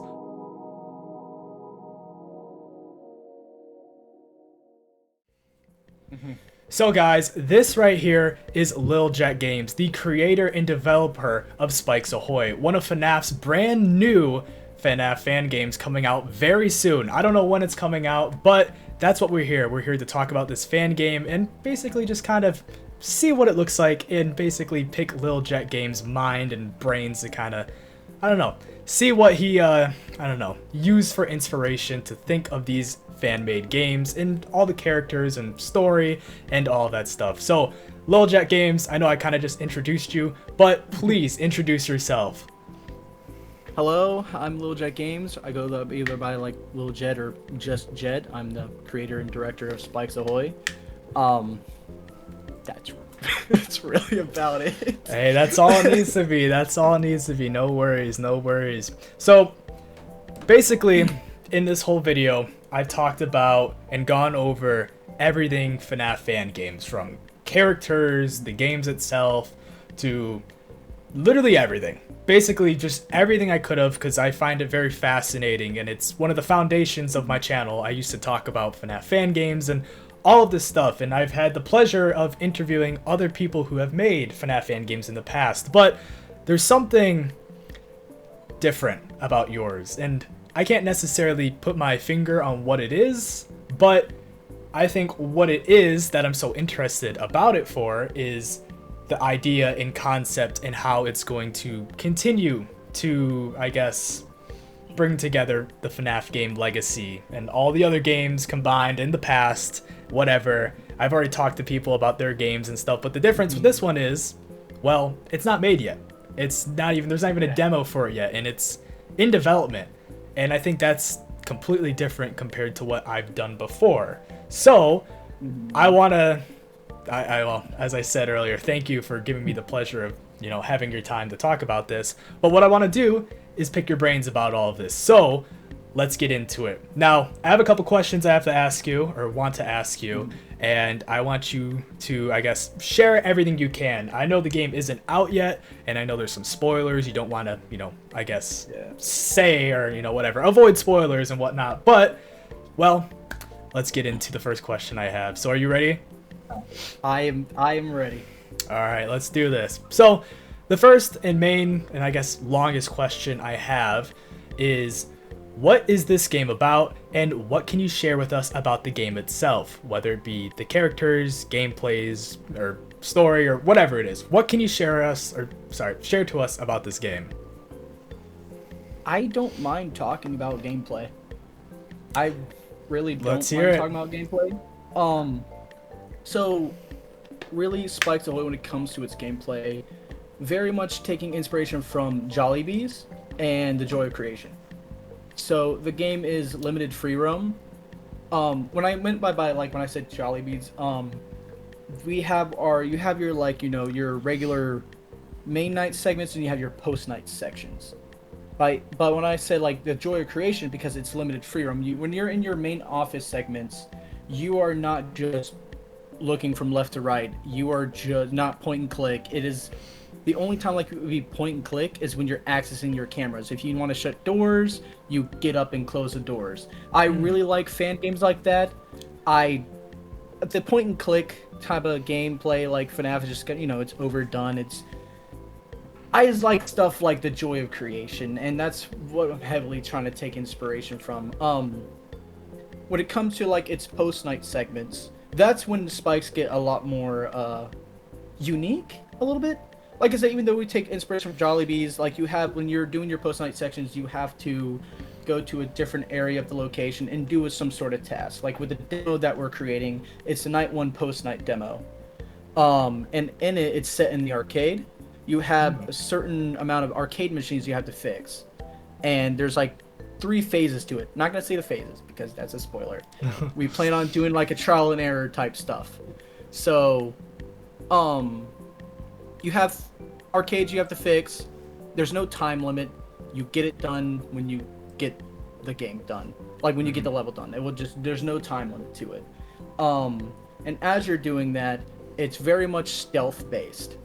So you have to be quiet during you know, the gameplay. You have to be quiet because it will attract whatever enemy that's coming towards you. I like those type of games.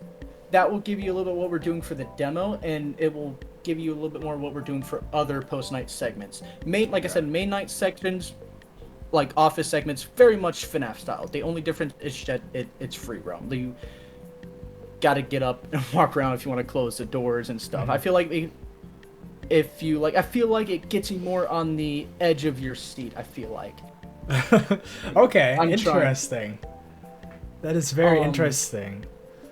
I don't want to give too much away, but like let's do this. I think that we'll ask this question. We'll make it a little bit more vague. Is a majority of the gameplay going to be like that, or is it going to be more inspired from the Joy of Creation free roam, or is it going to be more of like story mode? Story mode. Okay. Story mode. Okay, interesting. Story mode. So we talked about the gameplay, and don't want to share too much for everyone since this game has, you know, not even come out yet. But I do want to talk about another thing that was also part of this question is the characters. Now this is the part, or the main part of the game that has intrigued me and has me the most excited, interested, and all that stuff is the characters. And I kind of want to know, and I think, let me see, there's a couple questions more down the line that we'll be able to go more in depth about the characters in, but I want you to share with us all you can about the characters, and I guess we'll get into the inspirations in a little bit here, but whatever you can share about the characters, let's hear it, because that's what I'm most interested to hear about. We'll start with Spike. We'll just start with Spike. He's the main top dog. He's the main dude. So Spike, send him in here. Spike, he was not supposed to be a pirate. This whole game was not pirate themed at all. I came up with Spike, had the name, what animal I want him to be, but he was never a pirate. The reason how Spike came to be on how he was a pirate is because of my friend Crash L Dev. He is the logo designer for the Joy of Creation, the new fan, the TikTok reboot. Yeah, so he's the one who told me to make Spike a pirate. A little bit more info like how I came up with this character. I've always had a alligator like character in mind ever since I was a kid. So during over the years when I got to make this game, I wanted to go with an alligator character. He's very inspired. He's very inspired off of, Monty and Foxy, but he's very heavily inspired off of Captain K. Rool. You ever played, King K. Rool? King K. Rool from Donkey Kong Country? Yeah. Okay. Okay, King K. Rool. So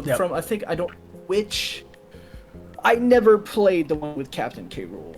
My original concept artist for this character for Spike, he based him very heavily off of King K. Rool, which was I'm trying to find which it was Donkey Kong Country 2. That's what it was from. Okay, it was Donkey Kong Country 2. That's when they introduced Captain K. Rool. And if you look at his design, very, very heavily, very like with the red coat and same hat, very heavily inspired off of that character. For Spike, it was just a mixture of Monty and Foxy. Even when it comes to Spike's voice, it's just a mixture of the both. That's really I can really give about Spike. Well, if that's all you can give about Spike, then, well, let's hear the next couple of characters. Jules Ziegel. She was very much inspired off of Glamrock Chica in a lot of ways. Mostly when it comes to her design, but it also comes to her like mannerisms in the game. Like in Security Breach, like Jules it was like Glamrock Chica walks very like zombie-like a little bit. Yeah. Like how she walks. So that's where taking inspiration a lot from Glamrock Chica for Jules the Seagull, and it would just come to her design. There's really not much I can really give much on her design. Is that Glamrock Chica was just very much an inspiration, a heavy inspiration for Jules the Seagull. Also, I do want to say about these characters, like I said earlier about how the other fan games we incorporate into this game. There's other fan games that inspired this game. Like if you look at these designs, they're very much like dirty and more creepy. Like FNAF Plus was also a heavy inspiration. Very, very much FNAF Plus type, like was an inspiration for these designs of these characters. Not much I can else really give on Jules. Well, then let's hear it. What's the next character? I can't remember their name. Luna. Yes, let's move on. Let's move on to Luna, because now I'm like, oh, I wanna hear about the rest. I wanna hear. When I came up with Luna, when I was going through these characters, I kind of just like was thinking of different animals in my head. Like we had a lot of other scrapped characters. Like we were gonna have like a shark and like a lobster at one point. This was early development. We are gonna have those characters. I'm actually gonna reuse some of those characters in other Spike stuff in the future. I plan on reusing old scrapped characters. But yeah, Luna the Otter, just came up with an otter character in my mind. I very much liked the, when I named her Luna, I wanted her to be very much, space themed, star themed, and like stuff like that, Luna themed. So we made her a stargazing pirate, and the game that I was working on with Squeaks at one point, which was Captain Spike's Pirate Adventure. In that game, she was going to be, the guide character in that game. She would use star constellations to guide you where you needed to go. So yeah, with Luna, not really much I can give on Luna and her design. Like, it's just very simple. I just came up with her. When I came up with the name, I just basically, I wanted a star theme, and we made her a stargazing pirate. That's really all I can really give about Luna. Our fourth character, though. Our fourth character is very special. Cannot show his design. I am telling you, he is... Oh, he's a crazy, crazy design. I can give a lot more on this guy. I will tell you his name. His name is Augustus the Sea Lion. Augustus the Sea Lion. The Sea Lion. We have a teaser. We have a teaser for him on the game page. He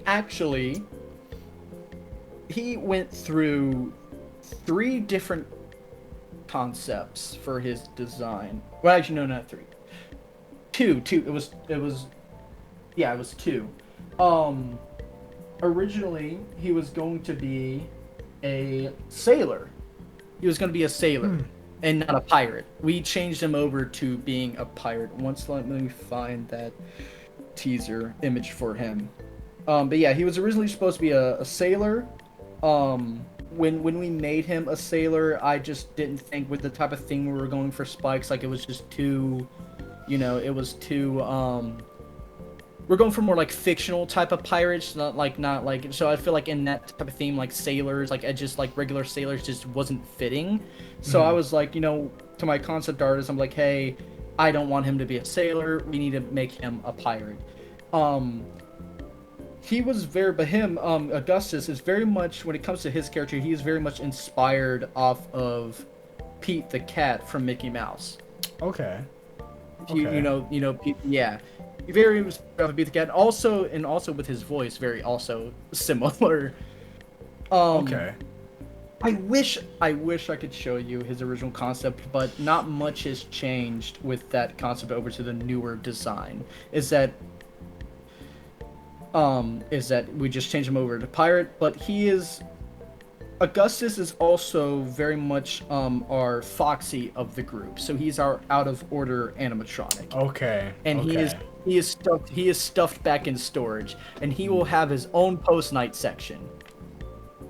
He will have his own dedicated post-night section. You have to go up against him, and the idea I have for his post-night section, I wish I could say it. Think of the Funtime Freddy's section in Sister Location. The breaker room. Oh no. Think of something like that. Is what I have an idea for his post-night section. That's gonna be that's exciting. Ooh. That's terrible. That's terrible, but that's exciting. That's exciting. Here, I have his teaser image right here, and you can get like a little bit of a idea of him. Oh, he's very boy. out of order, very put back in storage, and Say, I can barely even understand what's going on in this picture, but I love it. Well, I'm very excited. I'm very excited to see where this goes. I really am, because that teaser, I wasn't expecting that. I was expecting Withered, but not whatever the hell that was. So I'm excited. I'm very excited. So now all these questions, I'm like so intrigued now. But the next question I have is, and I guess you kind of already answered some of these, at least for the characters, but now you can kind of answer this for whatever you want to share about the story, the gameplay, the idea as a whole. But what inspired you to create the game itself? Like, so obviously the game itself, but like the specific designs, like why did you go for pirates, and then like the themes of the game, and like the story and the gameplay. And obviously I know you can't really share the story and that stuff, but what was the main inspiration to kind of put everything together to create this vision? Well, like I said earlier, my friend Crash Out Dev, when I was making Spike, he told me to make him a pirate. This game was never going to be pirate themed in the beginning. I've always wanted to make a FNAF fan game. I went to one of my friends online. I started this project back in November of 2022. That's when I started, when I was like 18. Jeez. Yeah, it was a long time ago. That's when I came up with the project. When I came up with the game. Like I said, never was a pirate themed FNAF game. A friend, Crash, told me to make Spike a pirate, and then just once he told me to make him Spike a pirate, I just, made everything else pirate themed. Okay. And I just kind of went along with it. That's really just kind of how I did. I just winged it. I just went along with it. Spike was a pirate. Everything else, I was like, you know what? And there was just no other really like pirate themed FNAF fan games out there. They're really okay, I guess you could say like Final to Treasure Island, but like I'm talking about like an actual FNAF fan game, like with set within its own. You know what I'm trying to say? Like no, I get that. Own, like act of the FNAF universe, having dedicated pirate themed FNAF fan game. Something. No, I get that. I get that. And then yeah. When it comes to, I guess, obviously that's the theme and whatnot. Did this, I guess, pirate vibe, or not vibe, but theme, did this also kind of correlate to the story you're developing and the characters that are a part of the story, or was it just mainly the theme only, and then the story is it's kind of completely separate thing? It with the story, it does, with this pirate theme, it does kind of correlate like with the story. I would love to talk about it because it's a spoiler. It's another spoiler, but it no does, spoilers like, with here. the pirate theme, it does correlate. Like it does. We have a reason on why there is a pirate theme with this restaurant. There's a reason, and I think once people find out in the future, I think people will really like that. how we correlate with the story. I think people will like that. Even though I don't know what the story is yet, I do like that extra thought put into it to actually make it correlate deeper than just the theme. I really, even though I don't know what it is, I really like that. It's that extra little bit, and who knows what it could be, so it makes it even more intriguing. So that is definitely interesting. But I think that's got everything for this question. So the next question. Now, this one, I guess you kind of already talked about a tiny bit, but now we can go a little bit more in depth with it. So the next question is, what was the development process for these character designs? And I mean like from concept phase to beginning to render to finalizing to whatever was done. I'm not a game developer, so I don't know how these things work, so I'm very curious to. Alright, so the original concepts for Spike and Jules. These are the original concepts. Okay, but yeah, these are the original concepts for Spike and Jules. We actually, with Luna, we never redesigned her with her concept. We never got her redesigned. The concept right here for her never changed. And when it came to Spike and Jules, we had them originally modeled by Chris Powell. The reason why we redesigned them is because we found out like Chris Powell couldn't optimize the models that he made for us. They were very much made for like click team style of games. They were not optimized at all for the engine that we were going with which is Unity. So after I had all these 3 models made of the original models,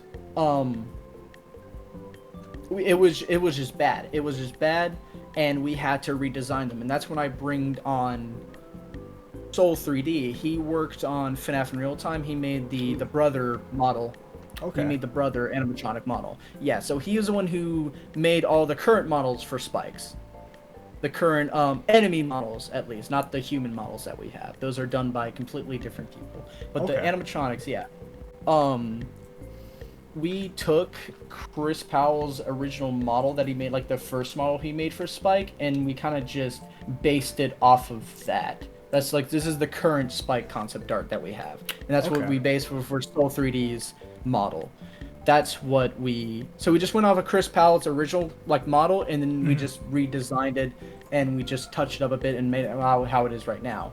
With Jules, like I said, with Jules, she was totally redesigned.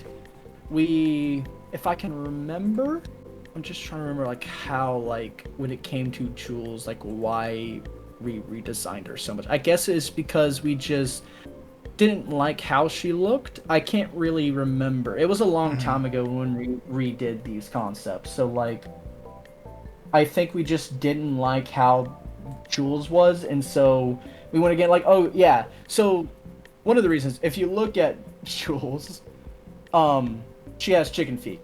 So she's a seagull. So we redesigned her. We gave her more seagull-like qualities, basically. We gave her like the webbed feet and stuff more like that. Like I said, when it came to Luna, didn't change her at all. So then, okay. So you had all your team basically do the concept. So you basically just gave them the idea. They did the concepts. Yeah. Someone else developed or designed the models, and then that's the how it original goes. models. Yeah, basically, Okay. we made up the original concepts. We made the original models. Okay. Those models were highly unoptimized. We couldn't use them for the engine, so we had to redesign the models. We had to get them made by a different person. And so I went to my concept artist, and he said, hey, I actually want to go back to these concepts and redo some of them. We're going to keep Luna the same, but Jules and Spike I want to redesign. So we redesigned Spike. We based him off more of the original model that was made by Chris Powell.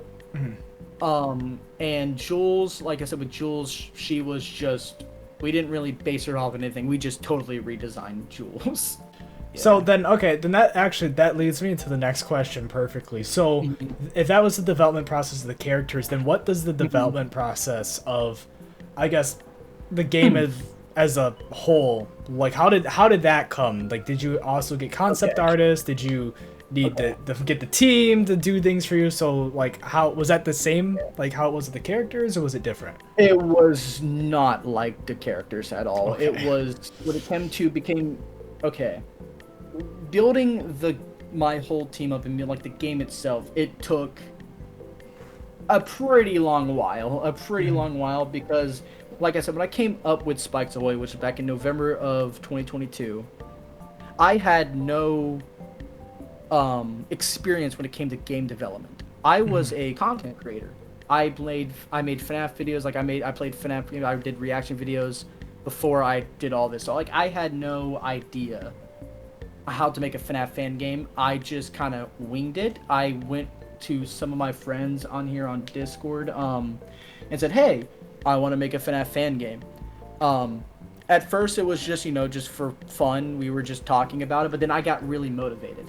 So after that, I started actually, when I got my IRL job, the money I started getting, I got really motivated. I started spending getting people on the team. It took a very long while to actually get something made for this project, which was the original models that were made by Chris Powell. We didn't get those original models until like late 2023, mid or late 2023. So it like, Jeez, so that's like a year almost. It really, at first it was just me and my friends just coming up with stuff, and I didn't really get serious until later on, and I actually started putting more into this game. And it should, like, we didn't really start when the game really, like, the project actually got really more out there. It was, and I got more people like on the team, how it is today. I got into a fan game. It was a fan game event. It was a small fan game event called Fan Game Horizons. And that's where my project actually kind of like more took off. And so after that point, that's when I started getting actually more animators and getting bigger people, more people who are more specialized in actually doing actual game development stuff. Okay. So, yeah, like I said, it just really it took a long while to really put this whole thing together, and I just kind of been winging it as I went, because, like I said, never was a game developer. I was a content creator before this, and I'm still to this day winging it as I go. and more people like my team are the ones who the people on my team are the ones who like really kind of teaching me how to actually do this type of stuff. So if that's a good answer, I guess. I've delved my toes in the game development like back in 2017, 2018. So I don't exactly know the whole process of having a team and everything, but I get the, having an idea and then just learning as you go. So I get that. That's how, that's how it is on my end. I'm just learning as I go, and I'm just kind of putting it all together. And it seems like I'm pretty good, do pretty well job at it. Well, I mean, from the teasers and stuff, it looks pretty well put together. So I mean, it's not just any ordinary FNAF fan game where you're sitting at a camera and clicking a button and surviving. It seems way more in depth than that. So I mean, and I'm sure as time goes on, we get to see more trailers or a demo or whatever. I could probably ask more questions, but for right now, I think this is more like this is a perfect answer, especially for where it's at in development. I think that's great. So,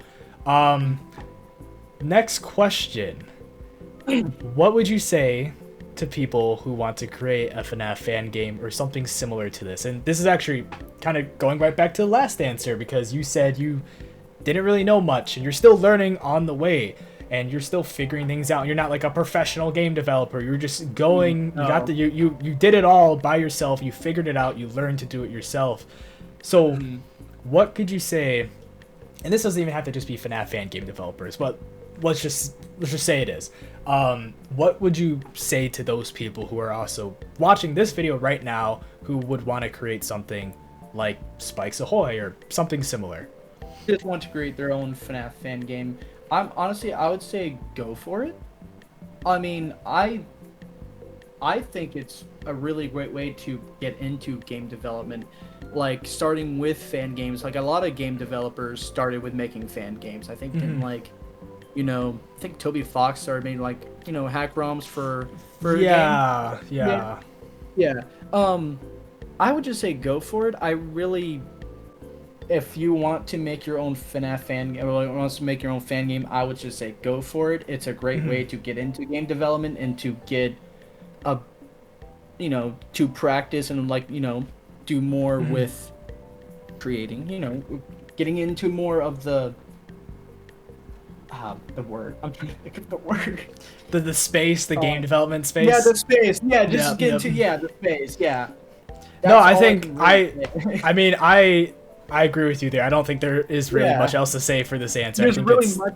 No, it really is. If you want to make it go for it, it's a great way to get into game development. It is a really great way to get into the game development. And I mean, that's all I can say. As I've presented in this whole Supercut video, literally I've gone over everything from animatronics to characters to games to just even concepts. And I mean, I don't think these people were like, "Oh, I need help." I think they just did it.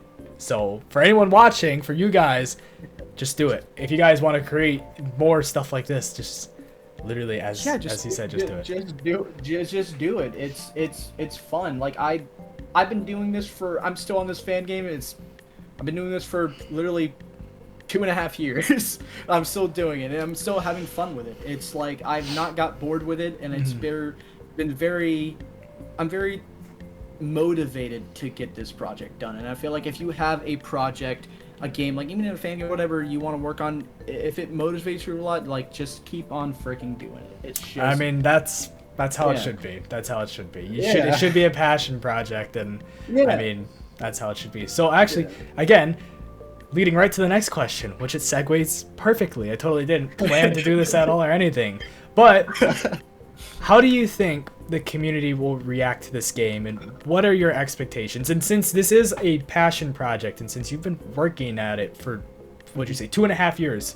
I mean, 2.5 years. Your expectations, not the community's, have to be high. Yours have to be high. I know you're probably putting in a lot of time and work into this. And what do you say, or sorry, how do you think the community will react to this game when it finally releases, whenever it comes out, whenever that is? How do you think they will react to that, and how do you want them? Like, what are your expectations? I'm not looking for anyone for this to be to praise this game. I just hope people will be happy with it, enjoy it, and I just want them to enjoy it. That's all I really want. I mean, there's always going to be those type of people who will, this game will have a bunch of flaws. Every freaking game does. I'm not looking for. I just hope they enjoy it. That's really is. And if some of them don't, and they don't. It's I mean, that's you know, normal. That's just it how will it is. improve. And like when I go to make my other projects, it will be like I need the feedback. It will give me good feedback to make better games in the future. But yeah, that's all I'm really looking. I just hope people enjoy the fan game, and that's all I really am looking for. As long as they, yeah, that's really all I can. I just hope they enjoy it. I mean, I get that. I mean, as long as you're happy with it, if it's a passion project, that's all that really matters. Yeah, I'm happy with it. Me and my team, we're happy with it. We think what we're kept coming up with, we think it's really good. We're not trying to make the biggest freaking thing out there. Like, there's so many other fan games I can think that are way better than this one. But I just hope people enjoy it. That's really all I really hope. That's all I really hope for. Well, that's all that really matters at the end of the day. Is as long as you enjoy it, people will follow suit. So, okay, so what else? With all that being said, and this is the final question. With everything you just said, everything you've talked about, everything you've shared to us, what is one thing that you're most, I guess, excited for or most eager to show off and share to fans? And obviously don't include spoiler content, but like what would that be? Would that be characters, like more in-depth on the characters, gameplay? Like what else do you want to share about the game to the audience?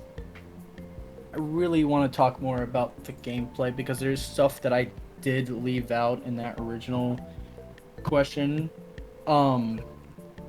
With, like I said, we were going with the limited free roam type aspect. We plan on adding, when it comes to this game and it comes to a story, when it comes to it, we plan on adding so the way how we're going to tell our story in the game is through collectibles. Through collectibles. So we have a whole outside portion of the map that you can, outside of the restaurant that you can explore. And that is how we're going to tell a little bit of our backstory with the game, is through these collectibles. And I find that the most intriguing, and not just with the post-night sections, because I feel like that's going to be the most fun, but just the free roaming aspect, being to look around for secrets and for stuff like that, I feel like people are going to like. We're going to add collectibles. So there's a whole outside section of the map that you can explore, and you won't actually start your main night segments until you go to the office. So you have to go through the whole outside map, enter the location, and go all the way to the office. That's when you'll start your night shift. Okay. So you'll have free roam. I love free roam fan games. So I feel like people are going to like that with what we're going to do with collectibles in the game. And that's how we're going to tell our story. We're going to leave a lot of our story out because, it's FNAF. Mystery. Yep. People put stuff together. Yep. I think people are gonna enjoy that. I really think. And there's a lot of like collectibles I already kind of came up with, and I think people are gonna like it. I think. Well, I mean, I'm excited. I really am. This is like, I was excited before talking to you, but like after hearing all this, hearing about the development process and the characters and the gameplay and the tiny tidbits of the story, which I don't know. We'll see. We'll get there. But yes, it's very exciting. Very exciting to hear all about. If we ever do another interview in the future after the game releases, we can do another one. I can tell you more about the story. And that's what I'm excited for. That's what I'm waiting for. Anyways, again, thank you, Lil Jet Games, for this interview. It's been amazing. I literally can't thank you enough. And I know that we haven't been able to talk about necessarily a lot, and this interview could have been way more in depth, as I said. As everyone else knows, this game isn't even out yet. There's not a demo out, and we had to avoid spoilers. So I apologize if these answers weren't as in depth, guys. But whenever the game does come out, or demo comes out, or whatever it is, we might do another one of these, and we'll be able to get everything else figured out. But again, thank you, Lil Jet Games. And is there anything else you want to say before we go? I plan at least on having the demo out by at least next year. Hopefully sometime next year. I really want to have it out by sometime next year. Ooh, all right. And next year, guys. Sometime hopefully next year, I'll be able to have this demo out for everybody.